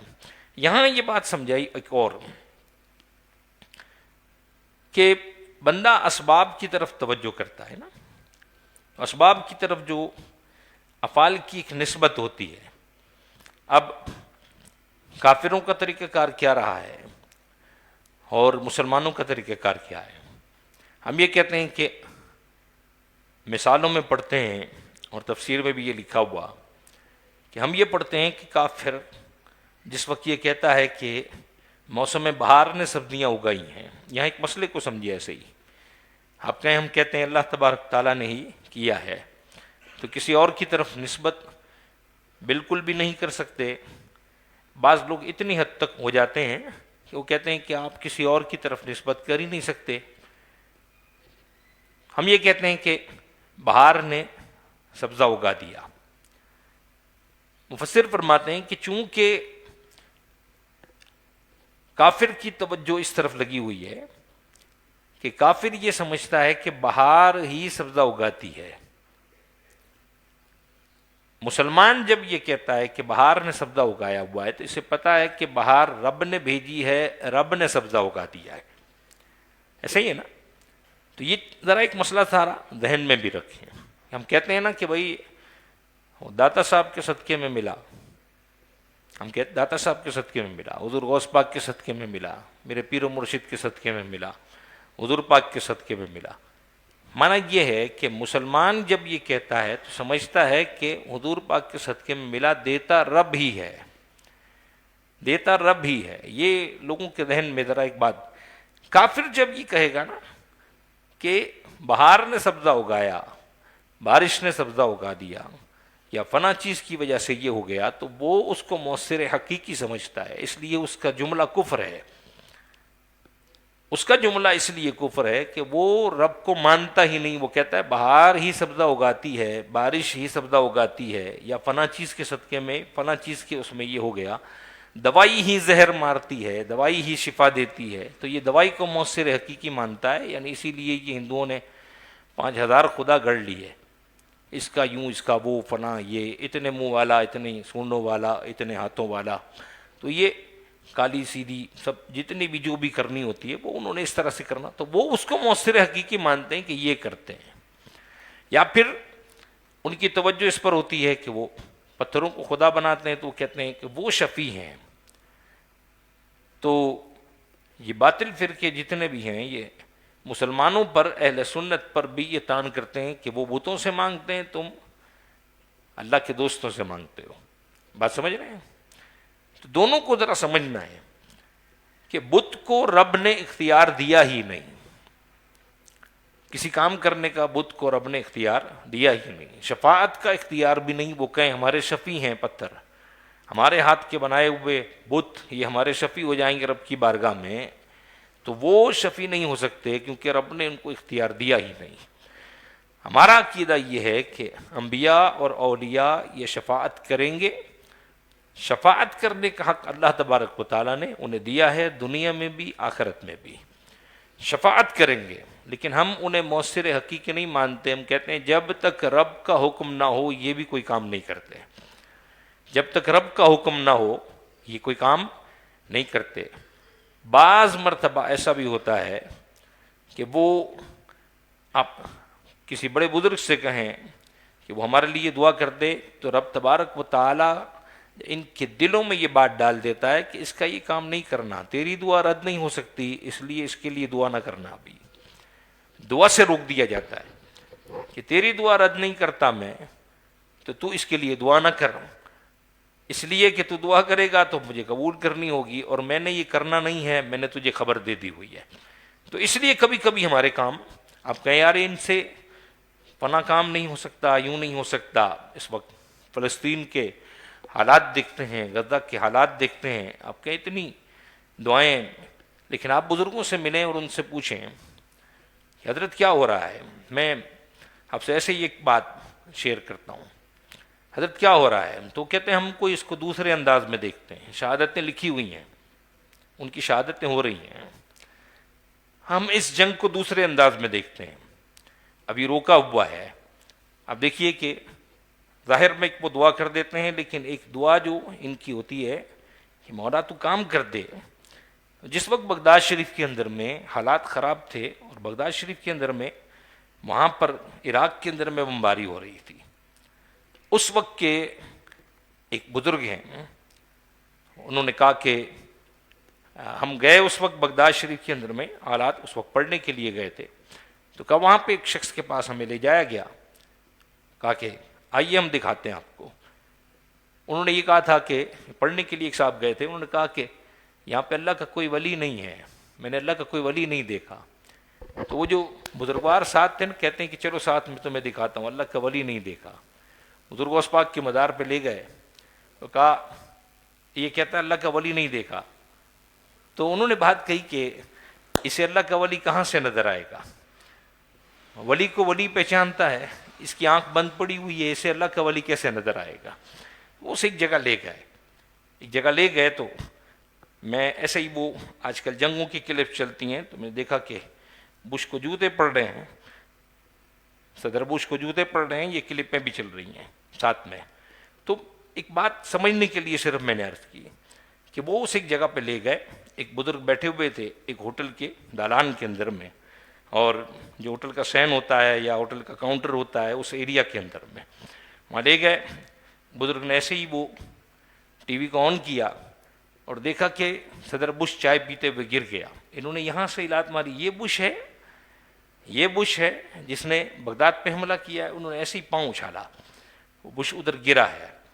اور لوگ پریشان تھے کہ یہ چائے پیتے ہوئے کرسی سے گرا کیسے۔ تو انہوں نے دیکھا کہ یہ تو اللہ کا ولی ہے، یہاں سے ٹی وی پہ دیکھا ہے اور انہوں نے ایسے پاؤں اچھالا ہے، وہ بش وہاں پر گرا ہے۔ تو انہوں نے کہا کہ اب اللہ کا ولی میں کسے مانوں۔ تو پھر کسی شخص نے جا کر کسی ایک اور بزرگ کو بتایا کہ انہوں نے پاؤں یوں کیا تو بش گر گیا۔ تو کہا ان کو کس نے کہا تھا؟ بزرگ غوث پاک نہیں بیٹھے ہوئے یہاں پہ، بغداد کے اندر فائرنگ رکوا دیں، بغداد کے اندر میں میزائل رکوا دیں، بغداد کے اندر میں جو کچھ ہو رہا ہے، ان کے مدار کے ایریا میں تو کچھ بھی نہیں ہوا۔ تو کہ بزرگ غوث پاک نہیں بیٹھے ہوئے، انہیں کس نے کہا تھا کہ لات ماریں؟ 2 دن بعد اس بزرگ کا انتقال ہو گیا جنہوں نے لات ماری تھی، کہ یہ راز کیوں کھولتے ہو کہ ہمارے اختیار میں بہت کچھ ہے لیکن ہم کچھ نہیں کر رہے، کہ رب کی طرف سے ابھی حکم نہیں ہے، رب کی طرف سے ابھی حکم نہیں ہے۔ اب دیکھیے وہاں شہادتیں ہو رہی ہیں، 40 دن گزر چکے، اس سے زیادہ دن گزر چکے اس جنگ کو، 7 اکتوبر سے وہ چیز شروع ہوئی ہے، اور آج آپ کی 21 نومبر ہو چکی ہوئی ہے، 44 دن گزر چکے ہیں۔ وہ اتنی بڑی سپر پاور بنتی پھرتی جو طاقت ہے وہ اس وقت پریشان ہے کہ ہم کس سے لڑ رہے ہیں. اتنی اوپر سے پورے غزہ پر فائرنگیں، پورے غزہ پر میزائلوں کی بارشیں ہو رہی ہیں، لیکن 10-12 ہزار افراد، اس سے زیادہ شہادتیں ہو گئی، بچوں نے شہادتیں دی ہیں. ان کا خون رنگ لائے گا، لیکن ایک وقت لگتا ہے. صرف میں نے عرض یہ کرنی تھی کہ آپ کہیں کہ یار اتنا کام ہو رہا ہے، تو کوئی آپ سے کہے کہ آئے کیوں آپ کے بزرگوار کوئی کام نہیں کر رہے، کہ انبیاء کی سرزمین ہے، رب کا حکم جب تک نہیں ہوگا جب تک کچھ بھی نہیں ہو سکتا. شہادتیں یہ دینی پڑیں گی اور شہادتیں ہوں گی. ہماری جو مسلم حکومتیں ہیں اللہ تبارک تعالیٰ ان کو بھی غیرت دے کہ کوئی جا کے ساتھ دیں، لیکن سارے چونکہ ہم بکے ہوئے ہیں. ہم اپنی غیرتوں کو دیکھیں نا کہ ہم نے دنیا خریدی ہوئی ہے لوگوں سے، اور پھر ہماری دنیا جو ہے یہ کہاں جا کے ہمیں کھڑا کر دیتی ہے. یہ بات یہیں رہ جائے گی، 2-4 آیتیں ہو جائیں گی اور ابھی وقت ختم ہو جائے گا. لیکن میں چاہ رہا ہوں تھوڑی سی بات آگے چل کے کہ اللہ تبارک و تعالیٰ ارشاد فرماتا ہے کہ لم تغن بالامس، ایسا کہ کل تھا ہی نہیں کچھ بھی ادھر، اس طرح سے وہ جلی کٹی پوری اس کی کھیتی ہو جائے گی. یہ دنیا ہے جو سر سبز و شاداب نظر آتی ہے، لیکن موت آ جائے گی تو سب ختم. موت آ گئی سب ختم، بیمار ہو گیا بندہ، ساری اس کی عیاشیاں ختم. اللہ تبارک تعالیٰ ہم کو بیماری سے بھی محفوظ رکھے، ہمارے ایمان کی بھی سلامتی نصیب فرمائے. رب فرماتا ہے کذالک نفصل الآیات لقوم یتفکرون، غور کرنے والوں کے لیے ہم یوں ہی آیتیں مفصل بیان کر دیتے ہیں. غور کرے بندہ، آیتیں ہم مفصل بیان کرتے ہیں. واللہ یدعو الی دار السلام، دار السلام سے مطلب جنت ہے. اللہ تبارک و تعالیٰ سلامتی کے گھر کی طرف تمہیں بلاتا ہے، آؤ سلامتی کے گھر کی طرف، دار السلام کی طرف آ جاؤ. اور وَيَهْدِي مَن يَشَاءُ إِلَىٰ صِرَاطٍ مُّسْتَقِيمٍ، اور جسے چاہے سیدھی راہ چلا دیتا ہے، جسے چاہتا ہے اسے سیدھی راہ چلا دیتا ہے. اس کی شاء کے بغیر کچھ نہیں. تو بندے کو چاہیے یہ کہ رب کی رضا میں راضی رہے، بندے کو چاہیے یہ کہ رب کی رضا میں راضی رہے. یہ بڑا مشکل ترین کام ہوتا ہے. بندہ چاہتا ہے میں یہ چاہ رہا ہوں، مجھے یہ چاہیے، مجھے یوں ہونا ہے یا مجھے یہ کرنا ہے. اب رب کو اپنی چاہ پر چلانا چاہتے ہیں اور یہ ہو نہیں سکتا. تو چاہیے بندے کو کہ اس کی رضا میں راضی ہو جائیں، اس کی رضا میں یہ راضی رہیں، تو اللہ تبارک و تعالیٰ صراط مستقیم پر بھی چلا دے گا. للذین احسنوا الحسنی وزیادہ، وہ لوگ جن کے لیے بھلائی ہے اور اس سے بھی زیادہ، یعنی بھلائی والوں کے لیے بھلائی ہے. احسن الحسنی، للذین احسنوا، جنہوں نے اچھا کام کیا ہوا ہے، الحسنی ان کے لیے بھلائی ہے، وزیادۃ اور اس سے بھی زائد ہے. صرف بھلائی نہیں ہے، بھلائی سے بھی کچھ زیادہ ہے. یعنی اللہ تبارک و تعالی، بھلائی سے مراد جنت ہے، اور جنت سے اس پر کچھ زیادہ یہ ہے کہ اللہ کا دیدار نصیب ہو جائے گا. یعنی رب تبارک و تعالی بندوں کو اپنا دیدار بھی کرائے گا. یہ جنت کے اندر میں ہے. مسلم شریف کی حدیث میں یہی ہے کہ جنتیوں کے لیے جنت میں داخل ہونے کے بعد اللہ تعالیٰ فرمائے گا اور کیا چاہتے ہو، اور کیا چاہیے. تمہیں ساری چیزیں مل گئیں، کیا چاہیے؟ تو کہا رب ہمارے پاس تو سب کچھ اللہ تو نے دے دیا، ہمیں اور کیا چاہیے، اس کے سوا اور کیا چیز ہم مانگ سکتے ہیں تجھ سے. تو کہا اور زیادہ عنایت کرو. تو کہیں گے یا رب ہمارے چہرے سفید نہیں کیے تو نے، کہ ہمارے چہرے تو سفید کر دیے تو نے، تو کیا جنت میں داخل نہیں فرمایا، کیا دوزخ سے نہیں بچایا؟ تو اس سے بڑھ کر اور کیا چیز ہو سکتی ہے؟ تو رب تبارک و تعالی اپنا جلوہ دکھا دے گا اور کہے گا اس سے زیادہ یہ ہے کہ تم میرا دیدار کرو گے. اللہ اکبر. تو رب تبارک تعالیٰ فرماتا ہے للذین احسنوا الحسنی وزیادہ، جنہوں نے بھلائی کی ہوئی ہے ان کے لیے بھلائی بھی ہے اور اس سے بھی زائد. درود شریف پڑھ لیجیے. اللہ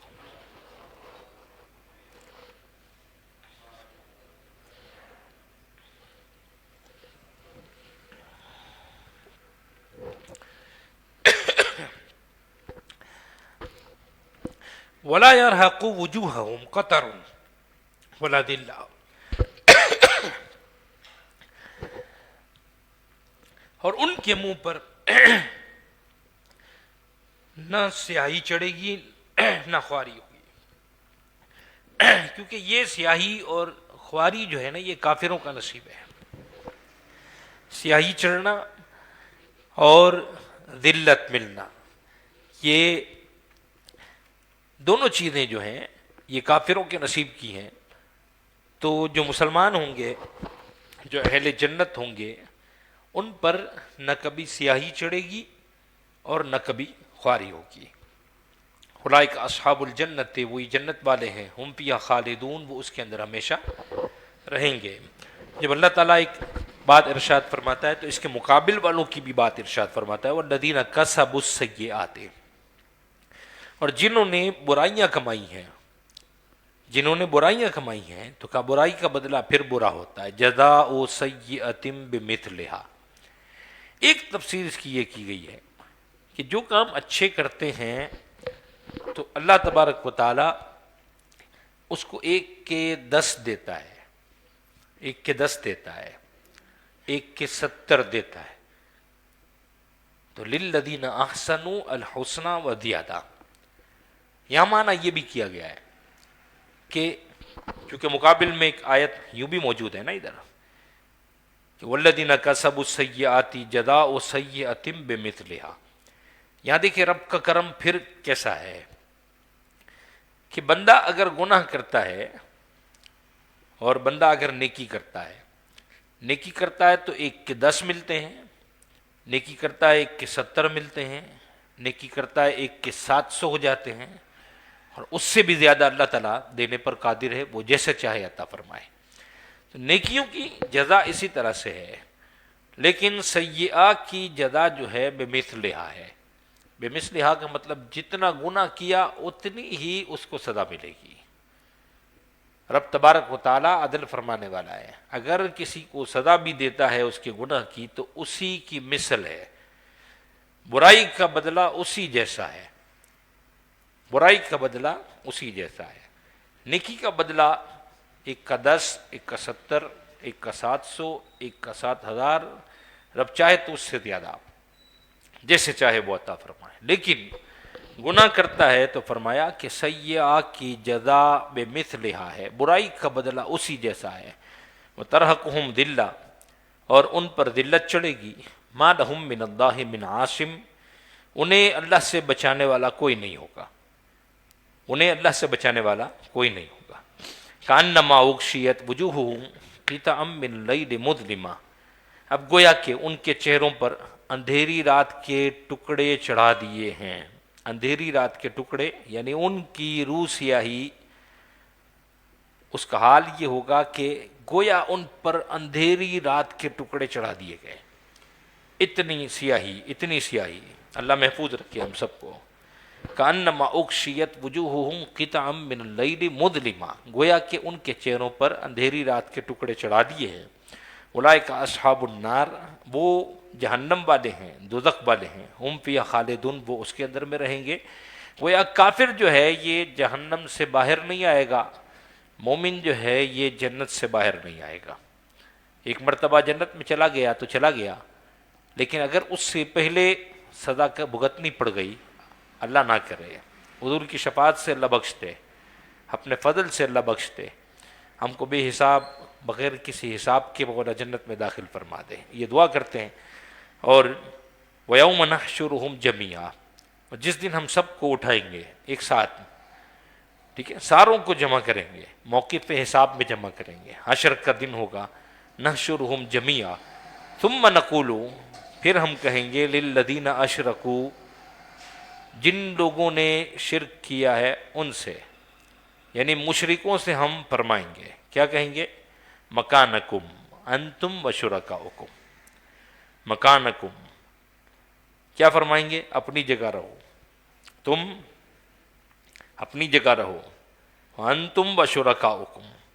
یہاں فرمایا تم اور تمہارے شریک اپنی جگہ ٹھہرو۔ تمہارے شریک سے مراد یہ کہ تم نے جن کو اللہ کے ساتھ شریک کیا ہے بت، اپنی جگہ رہو۔ اب دیکھو رب تبارک تعالیٰ کا طریقہ کار، حجت کیسے قائم کرتی، عدالت لگ رہی ہے نا، عدالت لگ رہی ہے گویا کہ عدالت لگ رہی ہے، فیصلے ہونے ہیں، میدان ہونے ہیں، سب چیزیں ہونی ہے نا۔ رب فرمائے گا کہ تمہارے بت یہاں سامنے سامنے کھڑے ہو جاؤ، حجت پیش کرتا ہے رب تبارک و تعالیٰ، اور رب تبارک و تعالیٰ ان کے بتوں سے کہے گا تم بتاؤ، ان کو زبان دے گا، تم بتاؤ، تم نے کہا تھا پوجنے کے لیے، تم نے کہا تھا انہیں کہ تم مجھے پوجو، تو کہیں گے ہم تو انہیں جانتے ہی نہیں مولا۔ بت کیا کہیں گے؟ ہم تو انہیں جانتے ہی نہیں، ہم نے تو نہیں کہا انہیں پوجنے کے لیے۔ وہ کہیں گے تم نے کہا تھا پوجنے کے لیے، کہیں گے ہم تو زبان بھی نہیں رکھتے تھے، ہم تو کان بھی نہیں رکھتے تھے، ہم تمہاری سنتے بھی نہیں، ہم تم سے بات بھی نہیں کرتے تھے، تم کو کیسے کہیں گے کہ ہمیں پوجو؟ ہم تو تم سے بات ہی نہیں کرتے کہ ہم تم سے کیسے کہیں گے تم پوجو؟ تو سارے وہ اس کو جھٹلائیں گے، یعنی وہ کہیں گے نہیں انہوں نے کہا تھا، اور پھر وہ کہیں گے یہ جھوٹ بول رہے ہیں، ہم نے تو کہا ہی نہیں ہے ان کو پوجنے کے لیے۔ اللہ تعالیٰ دونوں کو یوں آمنے سامنے کھڑا کر کے اور مسلمانوں سے انہیں جدا کر دے گا۔ فَزَيَّلْنَا بَيْنَهُمْ، تو کہتے ہیں ہم انہیں مسلمانوں سے جدا کر دیں گے، یا پھر یوں ہے کہ آپس میں ان کو ہم ایک دوسرے کے ساتھ جدا کر دیں گے، ایک دوسرے کے ساتھ ان کو جدا کر دیں گے۔ مطلب یہ کہ یہ اور ان کے بت، مشرک اور مشرکوں کے بت، یہ سامنے ایک دوسرے کے ساتھ یہ الگ الگ ہو جائیں گے۔ ابھی ان کا سارا معاملہ جو ہے یہ کھل کر سامنے آ جائے گا، اور کہا ان کو ہم ایسے ہی الگ الگ کر دیں گے، اس طرح سے ہم کیسے بتائیں؟ تو کہا رب تبارک و تعالیٰ اس کو ارشاد فرماتا ہے کس طرح سے، وقال شرکاؤہم ما کنتم ایانا تعبدون، ان کے شریک ان سے کہیں گے تم ہمیں کب پوچھتے تھے، تم ہمیں کب پوچھتے تھے، ہمیں تو کوئی نہیں پوچھتے تھے۔ فکفا باللہ شہیدا، وہ کہیں گے بتاؤ گواہ لاؤ کہ ہم تمہیں پوچھتے نہیں تھے، تو کہیں گے اللہ ہمارے ساتھ گواہ ہے، اللہ گواہ کافی ہے۔ فکفا باللہ شہیدا بیننا و بینکم، ہم میں اور تم میں اللہ تبارک و تعالیٰ کی گواہی موجود ہے کہ رب تبارک و تعالیٰ ہم نے تمہیں کب کہا تھا کہ پوجنے کے لیے، ان کننا عن عبادتکم لغافلین، یعنی یہ کہ ہمیں تمہارے پوجنے کی خبر بھی نہیں تھی، ان کننا عن عبادتکم لغافلین، ہمیں تو تمہارے پوجنے کی خبر ہی نہیں، کیونکہ ہم تو سنتے ہی نہیں، ہم دیکھتے ہی نہیں، تمہیں کیسے ہم سمجھیں کہ تم ہمیں پوچھتے تھے، ہم نے تو تمہیں نہیں کہا کہ تم ہمیں پوجو، ہماری تو تمہارے ساتھ کوئی تعلق نہیں ہے۔ تو وہ بت بھی ان کی انکار کر دیں گے کہ یہ تو ہمیں نہیں پوچھتے تھے۔ ہنالک تبلو کل نفس ما اسلفت وردوا الی اللہ مولاہم الحق وضل عنہم ما کانوا یفترون، یہ ہر جان یہ جانچ لے گی، تبلو مطلب بلا سے مانا جانچ لینا ہے، ہر جان یہ جانچ لے گی جو آگے بھیجا، ما اسلفت کیا آگے بھیجا تھا، ہر جان کو یہ پتہ چل جائے گا کہ کیا کیا چیز اس نے بھیجی ہے آگے، ہر عمل اس کا سامنے آ کے کھڑا ہو جائے گا، اور وردوا الی اللہ، اور اللہ کی طرف پھرے جائیں گے، مولاہم الحق جو ان کا سچا مولا ہے، وضل عنہم ما کانوا یفترون، گم ہو جائیں گی ان کی ساری بناوٹیں، یعنی ان سے ان کی ساری بناوٹیں سب گم ہو جائیں گی۔ یہاں پہ آیت یعنی 30 بھی مکمل ہو گئیں، رکوع بھی مکمل ہو گیا۔ درود شریف پڑھ لیجیے، اللہم صلی علی سیدنا مولانا محمد معدن الجود والکرم وآلہ وصحبہ وبارک وسلم۔ اب رب تبارک و تعالیٰ ارشاد فرماتا ہے، قل اے حبیب تم فرماؤ، من یرزقکم من السماء والارض، کون ہے کہ جو روزی دیتا ہے آسمان سے زمین سے؟ کیسے آسمان سے زمین سے؟ آسمان سے پانی برسا کر، زمین سے کھیتی اگا کر، آسمان سے پانی برسا کر، زمین سے کھیتی اگا کر، کون رزق دیتا ہے؟ من یرزقکم من السماء، تم کو کون روزی دیتا ہے آسمان اور زمین سے؟ امن یملک السمع والابصار، یا کون مالک ہے؟ کانوں اور آنکھوں کا کون مالک ہے؟ کان کا مالک کون؟ آنکھوں کا مالک کون؟ کس نے تمہیں عنایت کی ہوئی ہے ساری چیزیں؟ اور وَمَن يُخْرِجُ الْحَيَّ مِنَ الْمَيِّتِ، کون ہے جو حی کو میت سے نکالتا ہے، زندہ کو مردہ سے نکالتا ہے؟ زندہ کو مردہ سے نکالتا ہے، کس طرح سے زندہ کو مردہ سے نکالتا ہے؟ ایک انڈے سے چوزا نکال دیتا ہے، ایک زندہ کو ایک مردہ سے نکال دیتا ہے۔ یہاں سمجھانا مقصد ہے کہ زندہ اس کو مردے سے نکال دیتا ہے، وَيُخْرِجُ الْمَيِّتَ مِنَ الْحَيِّ، اور کون ہے جو مردہ کو زندہ سے نکالتا ہے؟ سمجھانے کے لیے ایک مثال، اس کی الٹ لے لیجئے کہ انڈا بظاہر اس میں کوئی جان نہیں ہے لیکن ایک زندہ سے نکال دیتا ہے۔ اب یہاں یوں سمجھیے اس کو کہ دوسری بھی بات ہو سکتی ہے کہ کافر کے گھر ایمان والا پیدا کر دے، جیسے حضرت اکرمہ کی بات آ گئی، کافر کے گھر ایمان والا پیدا کر دے۔ ایسے ہی ہوتا ہے کبھی ایمان والے کے گھر کسی کافر کو بھی پیدا کر دے، اس کا الٹ بھی ہو سکتا ہے۔ تو دونوں چیزیں ہو سکتی ہیں کہ مردہ اور زندہ، ایک کافر اور ایک مسلمان، یہ بھی ہو سکتی ہے بات، یا پھر زندگی اور ایسے ہی آپ دیکھیے کہ زمین سے نباتات نکال دے، یہ زندہ ہے نا، ایسے ہی ہے۔ تو اس طرح سے یہ چیزیں دونوں، کون ہے؟ رب کے سوا کون ہو سکتا ہے؟ وَمَن يُدَبِّرُ الْأَمْرَ، اور کون تمام کاموں کی تدبیر فرماتا ہے، کون کرتا ہے؟ فَسَيَقُولُونَ، تو اب کہیں گے کون کرتا ہے؟ سب کے منہ سے نکلے گا اللہ۔ کون کرتا ہے؟ اللہ۔ فَقُلْ أَفَلَا تَتَّقُونَ، تو تم فرماؤ پھر کیوں ڈرتے نہیں ہو؟ جب رب ہی سب کرتا ہے تو پھر اس سے ڈرتے کیوں نہیں ہو، یعنی اس کے عذاب سے کیوں نہیں ڈرتے؟ فَذَلِكُمْ، تو یہ فَذَلِكُمُ اللَّهُ رَبُّكُمُ الْحَقُّ، یہ اللہ ہے تمہارا سچا رب ہے۔ فَمَاذَا بَعْدَ الْحَقِّ إِلَّا الضَّلَالُ، پھر حق کے بعد کیا چیز ہے مگر گمراہی، کوئی چیز پھر حق کے بعد باقی نہیں سوائے گمراہی کے۔ یعنی یہ ہے کہ حق کے بعد اور کوئی چیز نہیں ہے، سب چیزیں ثابت ہو گئیں، اب نہیں مانو گے تو پھر گمراہی کے سوا کوئی چیز نہیں ہے۔ فَأَنَّا تُصْرَفُونَ، تو پھر کہاں پھرے جاتے ہو؟ كَذَلِكَ حَقَّتْ كَلِمَةُ رَبِّكَ، اسی طرح سے ثابت ہو گئی تیرے رب کی بات، عَلَى الَّذِينَ فَسَقُوا، فاسقوں پر، کافروں پر جو کفر میں راسخ ہو گئے تھے، کہ جو کفر میں راسخ تھے، یہ بات ثابت ہو گئی کہ دلائل قطعیہ سے ایک بات ثابت ہو چکی ہوئی ہے، پورے دلائل دے دیے، کون مردہ سے زندہ نکالے گا، کون زندہ سے مردہ نکالے گا، کس کی بات سچی، کون زمین سے جو ہے نا وہ نباتات پیدا کرتا ہے، آسمان سے بارش برساتا ہے، کون اس طرح سے پیدا کرتا ہے، کون دوبارہ اٹھائے گا، ساری باتیں دلائل قطعیہ سے ثابت ہو گئیں۔ اب جو نہیں مانتا تو دلائل سے بات ثابت ہو چکی ہے، لیکن الذین فسقوا، ان لوگوں پر، علی الذین فسقوا، جو فاسق تھے، کافر تھے، کہ انہم لا یؤمنون، وہ ایمان نہیں لائیں گے، وہ ایمان نہیں لائیں گے۔ قل، تم فرماؤ، هل من شرکائکم، کیا تمہارے شریکوں میں سے کوئی ایسا ہے، یعنی جسے تم معبود ٹھہراتے ہو، مشرکوں سے یہ خطاب ہو رہا ہے کہ آپ ان سے یوں فرما دو، اپنے حبیب سے خطاب کر کے یوں فرمایا تم ان سے یوں فرماؤ، کون ہے تمہارے شرکاء میں سے، کون ہے من یبدأ الخلق، کوئی ایسا ہے کہ ابتداءً کوئی خلق کو بنا دے، کوئی ایسا ہے جو ابتداءً خلق بنا دے، ثم یعیدہ، پھر بنا کے پھر دوبارہ اس کو دوبارہ بھی اٹھائے اس کے ختم ہو جانے کے بعد، یعنی زندگی رب تبارک و تعالیٰ جب دیتا ہے پھر موت دیتا ہے، موت کے بعد دوبارہ اٹھائے گا بھی، تمہارے میں سے کوئی ہے ایسا، تمہارے شریکوں میں سے کوئی ایسا ہے؟ قل اللہ یبدأ الخلق، پھر بتاؤ کہ اللہ ہی اولاً خلق بناتا ہے،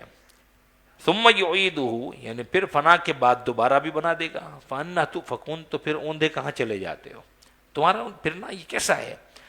پھر دوبارہ ارشاد فرمایا کہ آپ ان سے دوبارہ یوں کہو، هل من شرکائکم من یہدی الی الحق، تمہارے شریکوں میں سے کوئی ایسا ہے کہ جو حق کی راہ دکھا دے، جنت کی طرف لے جائے، کوئی حق کی راہ دکھا دے، کوئی ایسا ہے؟ نہیں، رب ہی ہے جو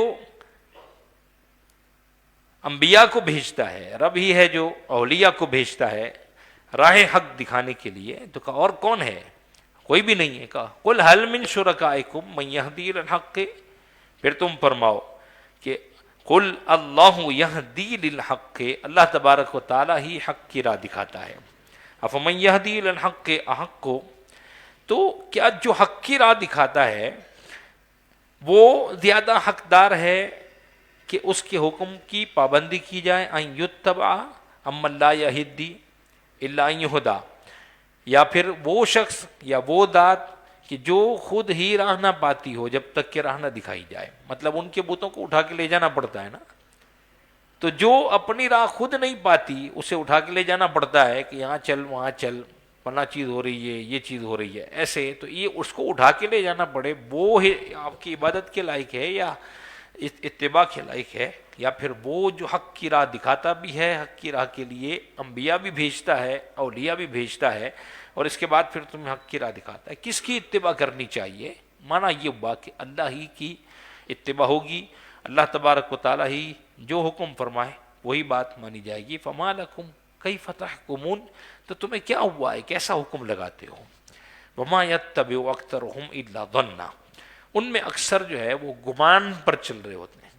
اکثر گمان پر چل رہے ہیں، اکثر مشرکین مطلب جو ہے گمان پر چلتے ہیں، ان کے پاس کوئی دلیل نہیں ہوتی، اس لیے گمان پر چل رہے ہوتے ہیں۔ پچھلے لوگوں نے یوں کیا ہے تو ہم بھی یوں کرتے ہیں، وہ ہزاروں سال سے مشرکین چلے آ رہے ہیں، ان کا یہ گمان ہے نا کہ یہ ہندوازم جیسے کہتے 5000 سال پرانا مذہب ہے، یہی سمجھ لیجئے کہ اگر آدم علیہ نبی علیہ السلام کے بعد اگر کوئی ایسے لوگ گزرے ہوں تو ایک وقت یہ بھی آیا کہ حضرت نوح علیہ السلام نے جس وقت دعا کی، تو آپ یہ دیکھیں گے دوسری صورتوں کے اندر میں، سورہ ہود میں اور اس طرح وہاں ساری بات آ جائے گی، جس طرح پورے کے پورے قوم پوری تباہ ہو گئی، صرف چند افراد بچے، ان کی اولاد حضرت نوح علیہ نبی علیہ السلام کی اولاد،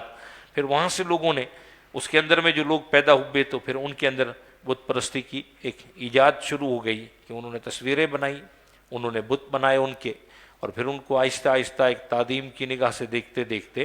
پھر وہ شرک کی طرف چلے، تو وہاں سے پھر شرک چلنا شروع ہو گیا، وہاں سے پھر لوگ اس چکر میں چل گئے کہ وہ لوگ بھی تو کرتے تھے، صحیح ہوں گے، ہم بھی اسی طرح سے کرتے ہیں، تو اکثر لوگ ان کے ایسے ہیں جو دھن پر چل رہے ہیں کہ ان لوگوں نے کیا ہے تو صحیح ہوگا، ہم بھی کرتے ہیں، صحیح ہے۔ تو آپ سوچئے کہ حق کی راہ میں تو اتباع پچھلوں کی کرنی چاہیے، حضور علیہ السلام نے فرمایا اپنے بوڑھیوں کے دین پر چلو، اپنی بوڑھیوں کے دین پر چلو۔ آپ دیکھتے ہیں ابھی کہ بوڑھیوں کے دین پر لوگ چلنے کی بجائے ایک نئی سوچ لے کر بیٹھ جاتے ہیں، کوئی نہ کوئی ایک نیا فتنہ تھوڑے ٹائم میں کھڑا ہوتا ہے، اس کی شکست کے لیے لوگ کوشاں رہتے ہیں اور یوں کرو فلاں کرو، لیکن اپنے بوڑھیوں کے دین پر نہیں چلتے۔ مانا یہ کہ جب اسلام آ چکا نا تو اب بوڑھیوں کے دین پر چلو، مانا یہ نہیں ہے کہ یہ شرک کرتے تھے تو معاذ اللہ آپ شرک کرو، نہیں، جہاں اصلاح کی ضرورت ہے وہاں اصلاح کر لو۔ اور یہ جو شرک کے اندر میں ایک وہ لے کر چلے ہوئے تھے کہ وہ کرتے تھے وَمَا يَتَّبِعُ أَكْثَرُهُمْ إِلَّا ظَنًّا، تو کہا إِنَّ الظَّنَّ لَا يُغْنِي مِنَ الْحَقِّ شَيْئًا، بے شک جو گمان ہے نا یہ حق کا کچھ کام نہیں دیتے، بعض صرف گمان کرتے ہیں، بات ہوتی ہے یقین کی بات ہوتی ہے، وہ دوسری چیز ہوتی ہے۔ تو ان اللہ علیم بما یفعلون، بے شک اللہ تبارک تعالیٰ ان کے کاموں کو جانتا ہے۔ فرمایا وما کان ھذا القرآن ان یفترى، اب یہ قرآن کی بات آ رہی ہے، ان لوگوں کا ایک گمان یہ بھی تھا کہ یہ جو قرآن ہے اس کو گڑھ لیا گیا ہے، معاذ اللہ۔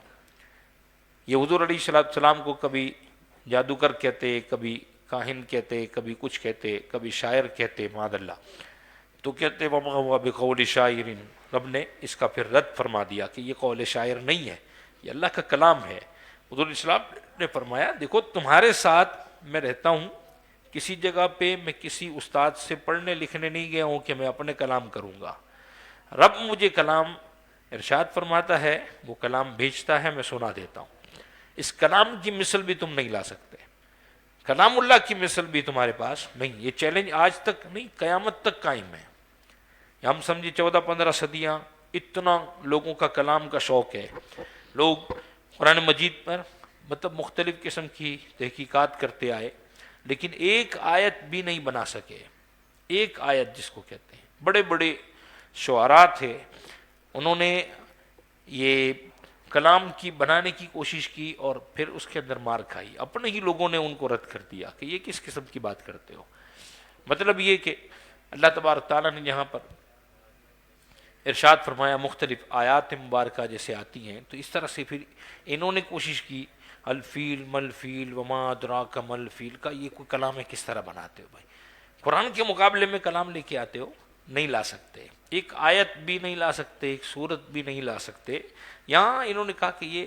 گڑھ لیا ہے خود، تو کہا گڑھ لیا ہے تو آپ بتاؤ، چلو ایک کلام پر قادر تو آپ لوگ ہو، پڑھے لکھے بظاہر تو آپ لوگ نظر آتے ہو، زمانہ جاہلیت کا ہے،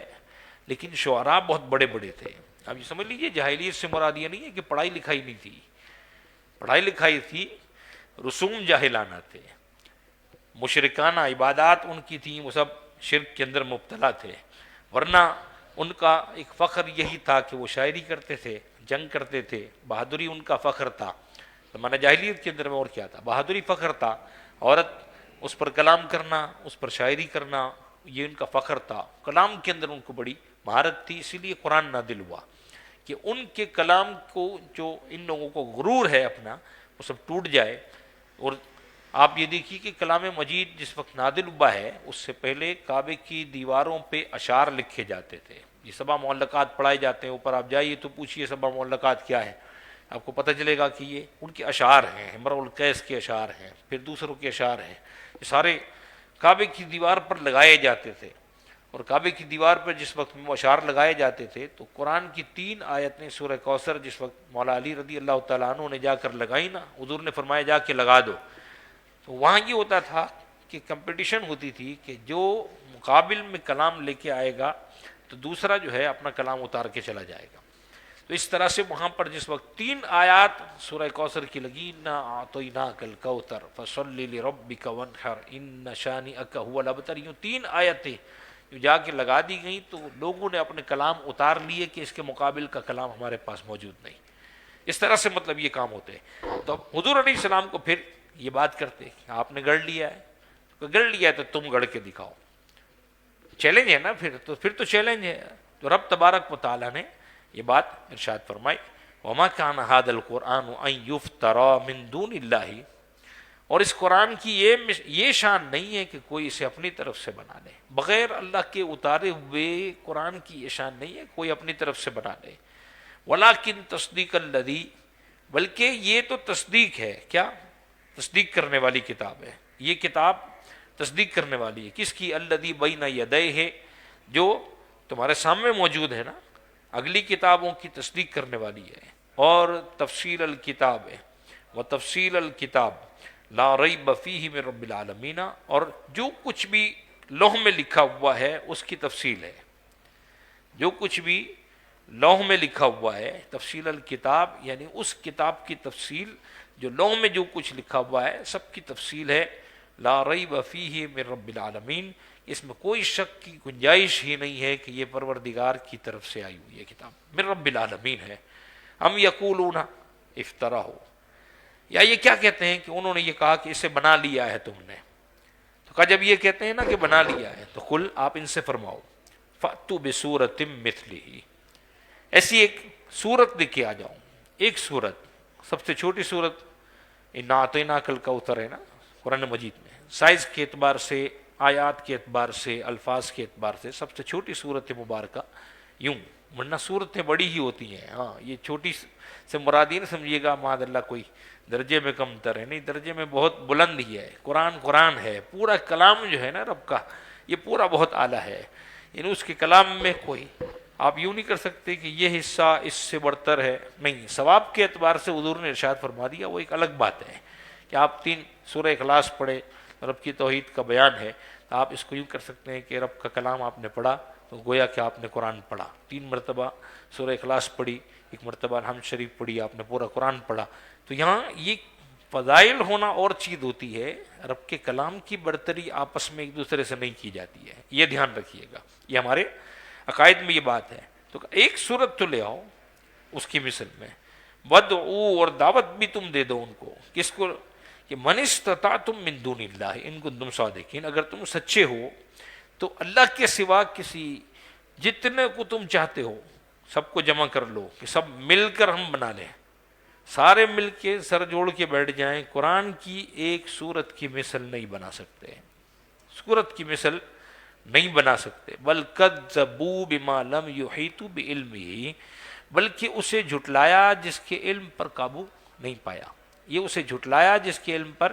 قابو نہ پایا، مطلب یہ ہوتا ہے کہ جس کے علم پر قابو نہیں پاتے تو پھر جھٹلا دیتے ہیں،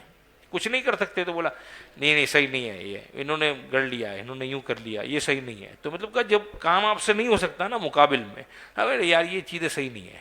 تو آپ سے بھی ایسے ہی ہوتا ہے نا، ہم سے بھی کوئی چیز ہوتی ہے کہ یار ہم کوئی چیز بنا نہیں سکتے سامنے مقابل میں، تو ہم کہتے ہیں یار یہ چیز خراب ہے، یہ دوسرے کا مال ہے نا تو بیکار ہے، ہمارا مال اچھا ہے، تو ہم جو کرتے ہیں نا وہ صحیح ہے، آپ جو لائے وہ صحیح نہیں ہے. تو اس طرح کی انہوں نے کہا بما لم یحیط بعلمہ، جس کے علم پر قابو نہیں پایا نا، وہ کہتے ہیں کہ وہ کر بھی نہیں سکتے تو اس کو پھر وہ جھٹلاتے ہیں. ولما یاتہم تاویلہ، اور بھی انہوں نے اس کا انجام ابھی نہیں دیکھا ہے. کذالک کذب الذین من قبلہم، کہا یہ جھٹلانے کا جو انجام ہے نا انہوں نے ابھی دیکھا نہیں ہے، ایسے ہی ہیں جیسے انہوں نے ان کے پہلے والوں نے جھٹلایا تھا. کذب الذین من قبلہم فانظر، تو تم دیکھو کیف کان عاقبۃ الظالمین، کہ ان کا انجام کیسا ہوا، ظالموں کا انجام کیسا ہوا. ومنہم من یؤمن بہ ومنہم من لا یؤمن بہ، ان میں سے کچھ ایسے ہیں جو ایمان لاتے ہیں. ومنہم من لا یؤمن بہ، کچھ ہیں جو اس پر ایمان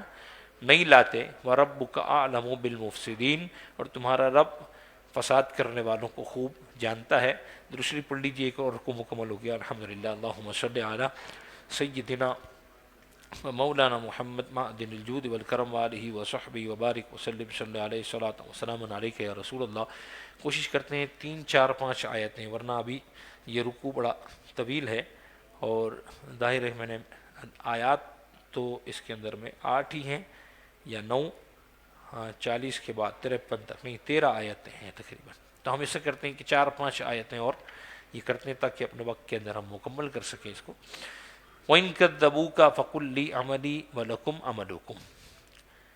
اور اگر وہ تمہیں جھٹلائیں، وَإِن كَذَّبُوكَ، اے حبیب اگر وہ تمہیں جھٹلائیں، فَقُلْ، تو تم فرماؤ، لی عملی وَلَكُمْ عَمَلُكُمْ. یہ ایک طریقہ کار ہوتا ہے. جب بندہ کوئی مانتا نہیں نا تو پھر اسے کہا جاتا ہے. جیسے انہوں نے کہا تھا کہ قُلْ يَا أَيُّهَا الْكَافِرُونَ کے اندر میں، جو پوری سورہ کافرون کے اندر میں انہوں نے کہا تھا کہ آپ ایسا کریں کہ ایک دن ہمارے بتوں کی تعریف کر دیں، ایک دن پوج لیں، ہم ایک دن خدا کو پوچھ لیں گے. تو ایک دن ہم باری باندھ لیتے ہیں کہ ایک دن آپ پوج لیں ہمارے خدا کو، ہم آپ کے خدا کو پوج لیتے ہیں. تو حضور اسلام نے فرمایا لکم دینکم ولی دین. اللہ نے فرمایا آپ یوں کہہ دو ان سے، تمہارے لیے تمہارا دین، ہمارے لیے ہمارا دین. تم جو کرتے ہو میں یہ نہیں کرنے کا. ٹھیک ہے. قل یا ایھا الکافرون لا اعبد ما تعبدون، ایسے نہیں کہ تم کہیں نہ کہیں کوئی اس میں مداہنت میں آ جاتے ہو. کہا نہیں، لا اعبد ما تعبدون، جس کو تم پوجتے ہو میں اسے پوجنے کا نہیں ہوں. کچھ بھی کر لو، یہ کام نہیں ہو سکتا، اس پر ایگریمنٹ نہیں ہو سکتا ہے. بہت سارے معاہدے ہوتے ہیں لیکن اس پہ ایگریمنٹ نہیں ہو سکتا. رب کی عبادت پر کوئی اور ایگریمنٹ نہیں ہے، کوئی بھی عمل. تو کہا تمہارے لیے تمہارا عمل، میرے لیے میرا عمل، تمہارے لیے تمہاری کرنی، میرے لیے میری کرنی ہے. انتم بریئون مما اعمل وانا بریء مما تعملون، تمہیں میرے کام سے کوئی تعلق نہیں، تم بری، میں جو کرتا ہوں اس سے تم بری. وانا بریء مما تعملون، اور مجھے تمہارے کام سے کوئی تعلق نہیں ہے. مطلب یہ ہو گیا کہ تم تمہارے عمل پر پکڑے جاؤ گے، مجھے میرے عمل کی جزا مل جائے گی. تم تمہارے عمل کی وجہ سے پھنسو گے، جو الٹے کام کرتے ہو تو تم تمہارے عمل کی وجہ سے پھنسو گے، مجھے کوئی تعلق نہیں تمہارے کام سے. تم میرے ساتھ آتے ہو تو آ جاؤ، ذمہ داری بھی لوں گا، ضامن بھی رہوں گا. میرے ساتھ آتے ہو تو آ جاؤ، میری بات مانتے ہو تو مان جاؤ، میں ذمہ داری بھی لیتا ہوں، تمہاری ضمانت بھی لیتا ہوں، جنت میں لے جانے کی ضمانت بھی میری ہے. لیکن اگر نہیں کرتے تو مجھے تمہارے کام سے کوئی تعلق نہیں ہے، تم میرے کام سے پھر کوئی تعلق نہیں رکھو. وَمِنْهُمْ مَنْ يَسْتَمِعُونَ إِلَيْكَ، ان میں سے کچھ ایسے ہیں جو تمہاری طرف کان لگاتے ہیں. ٹھیک، ان میں سے کچھ ایسے ہیں کہ جو تمہاری طرف کان لگاتے ہیں. مطلب کیا ہوا کہ قرآن پاک دین کا جو حکم ہے وہ سنتے ہیں، اور بغض اور عداوت کی وجہ سے دل میں جگہ نہیں دیتے. یعنی ان کو بات سمجھ میں آ رہی ہے کہ یہ بات حق کہہ رہے ہیں، قرآن پڑھتے ہیں حضور علیہ السلام تو ان کو بات سمجھ میں آ رہی ہے کہ بات تو حق کہہ رہے ہیں، بالکل سچی بات ہے، لیکن قبول نہیں کرتے. تو ان کا قبول نہ کرنا ایسے ہوا کہ سن کر بہرے ہو گئے. تو سن کر بھی بہرے ہیں، دیکھ کر بھی اندھے ہیں. تو کچھ ایسے ہیں جو آپ کی بات سننے کے لیے کان لگاتے ہیں، وہ تمہاری طرف کان لگاتے ہیں. افانت تسمع الصم ولو كانوا لا يعقلون، تو کیا تم بہروں کو سنا دو گے اگرچہ انہیں عقل نہیں ہے. انہوں نے عقل نہیں ہے، عقل نہ ہو، وہ لا یعقل لوگ ہیں، وہ سنتے ہی نہیں آپ کی بات، حواس سے کام نہیں لیتے، عقل سے کام نہیں لیتے، تو آپ ان کو سنا سکتے ہیں. مطلب یہ ہو گیا کہ کسی کو آپ بیٹھ کے پوری نصیحت کریں اور اس نے سننا ہی نہیں، سنی انسنی کر دینی ہے. سنی انسنی کر دینی ہے، تو آپ کو کوئی فائدہ ہے اس کو سنانے کا؟ کہا کوئی فائدہ آپ کو حاصل ہوگا اس کو سنانے کا؟ تو کہا کوئی فائدہ حاصل نہیں ہوگا۔ مطلب یہ کہ اگر آپ کہیں کہ سن لو، وہاں کہیں سن بھی لیں، ادھر سے سنی ادھر سے نکال دی، کسی چیز کو قبول نہیں کرتے۔ رب تبارک و تعالیٰ فرماتا ہے افانت تسمع الصم، آپ کیا ان بہروں کو سنائیں گے؟ اور لو کانوا یعقلون ولو کانوا لا یعقلون، اگرچہ انہیں عقل نہیں ہے، ومنہم من ینظر الیک، جو آپ کی طرف دیکھ بھی رہے، بات حق ہے دیکھتے ہیں، حضور علیہ السلام کو دیکھتے ہیں حق ہے، صادق امین سب کہتے ہیں، امانتیں آپ کے پاس رکھتے ہیں، ساری چیزیں مانتے ہیں، لیکن آپ کو دیکھ بھی رہے ہیں اور دیکھنے کے بعد پھر اندھے بہرے، ایسے ہی ہے نا؟ تو وہ اندھے بہرے جب ہو جائیں تو کہتے ہیں وَمِنْهُمْ مَن يَنظُرُ إِلَيْكَ، ان میں سے کچھ ایسے ہیں جو آپ کی طرف دیکھ بھی رہے ہیں، وہ تمہاری طرف دیکھتے ہیں تکتے ہیں۔ تو أَفَأَنْتَ تَهْدِي الْعُمْيَ وَلَوْ كَانُوا لَا يُبْصِرُونَ، کیا تم اندھوں کو راہ دکھا دو گے اگرچہ وہ نہ سوجھیں؟ اگرچہ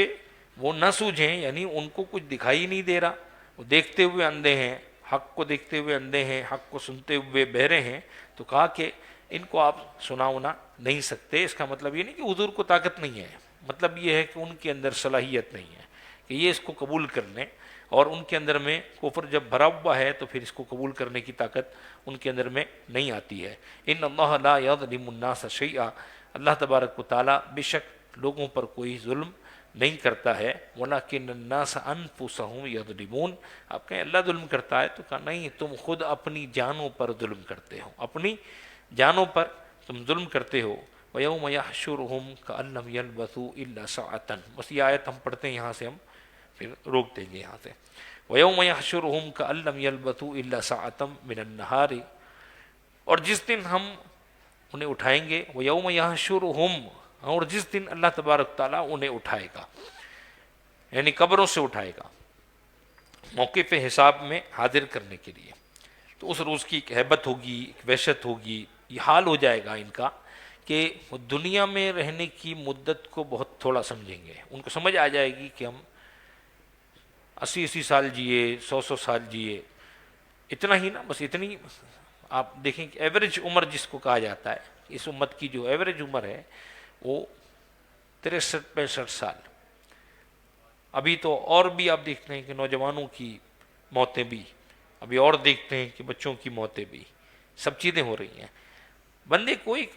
تھوڑا بات سمجھنی چاہیے، اب اتنا ٹائم اس نے گزارا ہے نا، تو یہ لگے گا کہ ہم نے بہت کچھ کر لیا، بظاہر یوں لگتا ہے اتنے ٹائم کے اندر بہت کر لیا، لیکن اس دن جس دن اٹھایا جائے گا کہ دن 50,000 سال کا ایک دن ہوگا، اس دن اس کو سمجھ آئے گی کہ یہ 50,000 سال کے دن میں اس کے 60 70 80 سال کتنے تھے، بہت تھوڑا سا سمجھے گا۔ لم یلبثوا الا ساعۃ من النہار، دن کی کچھ گھڑیاں، یعنی اس دن کی ایک گھڑی اس نے ادھر گزاری ہے، تو طلب دنیا میں جو عمر ضائع کی اس کو لگے گا اصل تو زندگی ابھی شروع ہوئی ہے، یہ جو 60 70 سال میں نے گزارے اس دن کے مقابلے میں تو ایک لمحہ ہے نا، دن کا ایک لمحہ ہے۔ یتعارفون بینہم، آپس میں پہچان کریں گے، یعنی نکلیں گے ایک دوسرے کو پہچانیں گے جیسے دنیا میں پہچانتے تھے، اور قیامت کے جو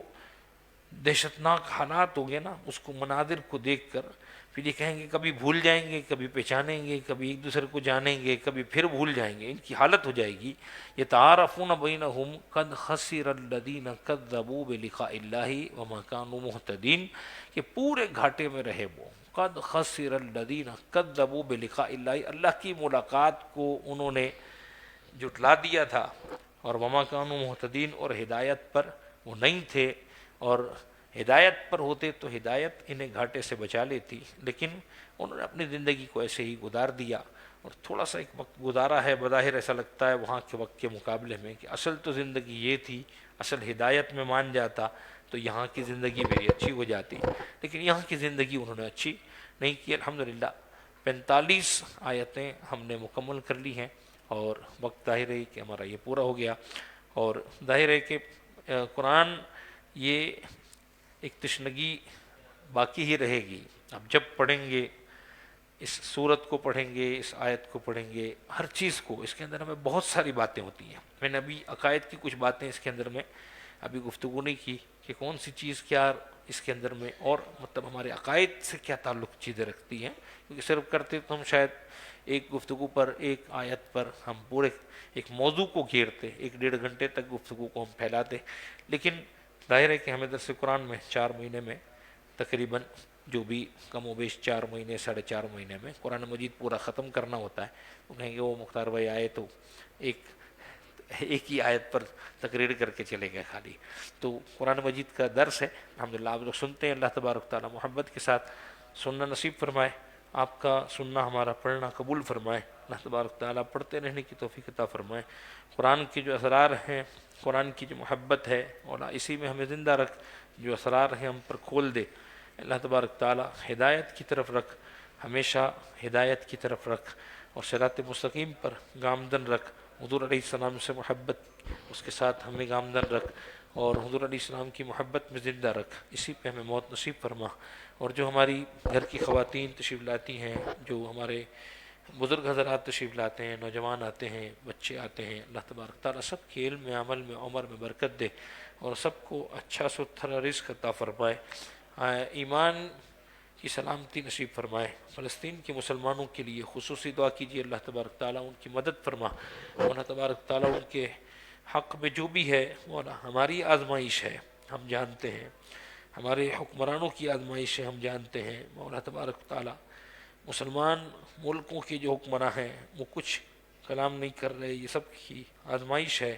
اور وہاں کے جو مسلمان اس وقت برداشت کر رہے ہیں، جو اس وقت اموات اور شہادتیں ہو رہی ہیں مولا، وہ تیری بارگاہ میں مقبول ہیں مولا تبارک و تعالیٰ، ہمیں مولا ان کی مدد کرنے کی توفیق عطا فرما اور اس میں شامل ہونے کی توفیق عطا فرما،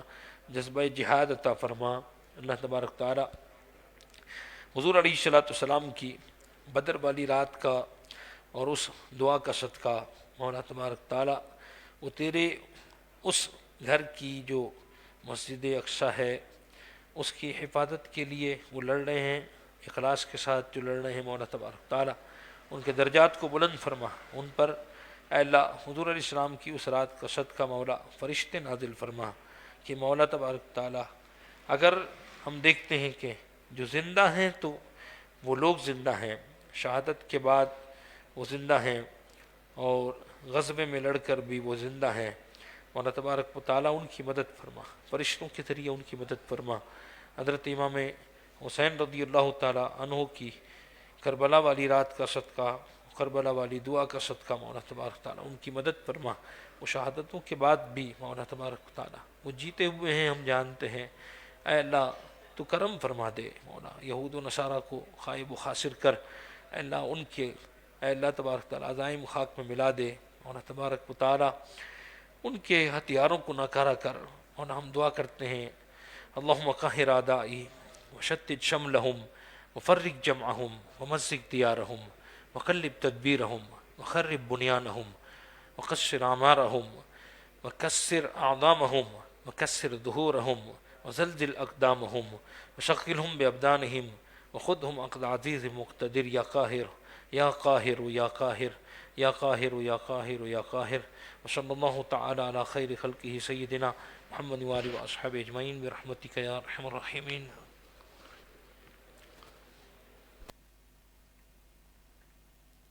صفا جان رحمت پہ لاکھوں سلام، شمع بز میں ہدایت پہ لاکھوں سلام، جس سوہانی گھڑی چمکا طیبہ کا چاند، اس دل افروز ساعت پہ لاکھوں سلام، غوث اعظم امامتوں کا ورنوں کا جلوائے شان قدرت پہ لاکھوں سلام، کاش محشر میں جب ان کی آمد ہو اور بھیجے سب ان کی شوقت پہ لاکھوں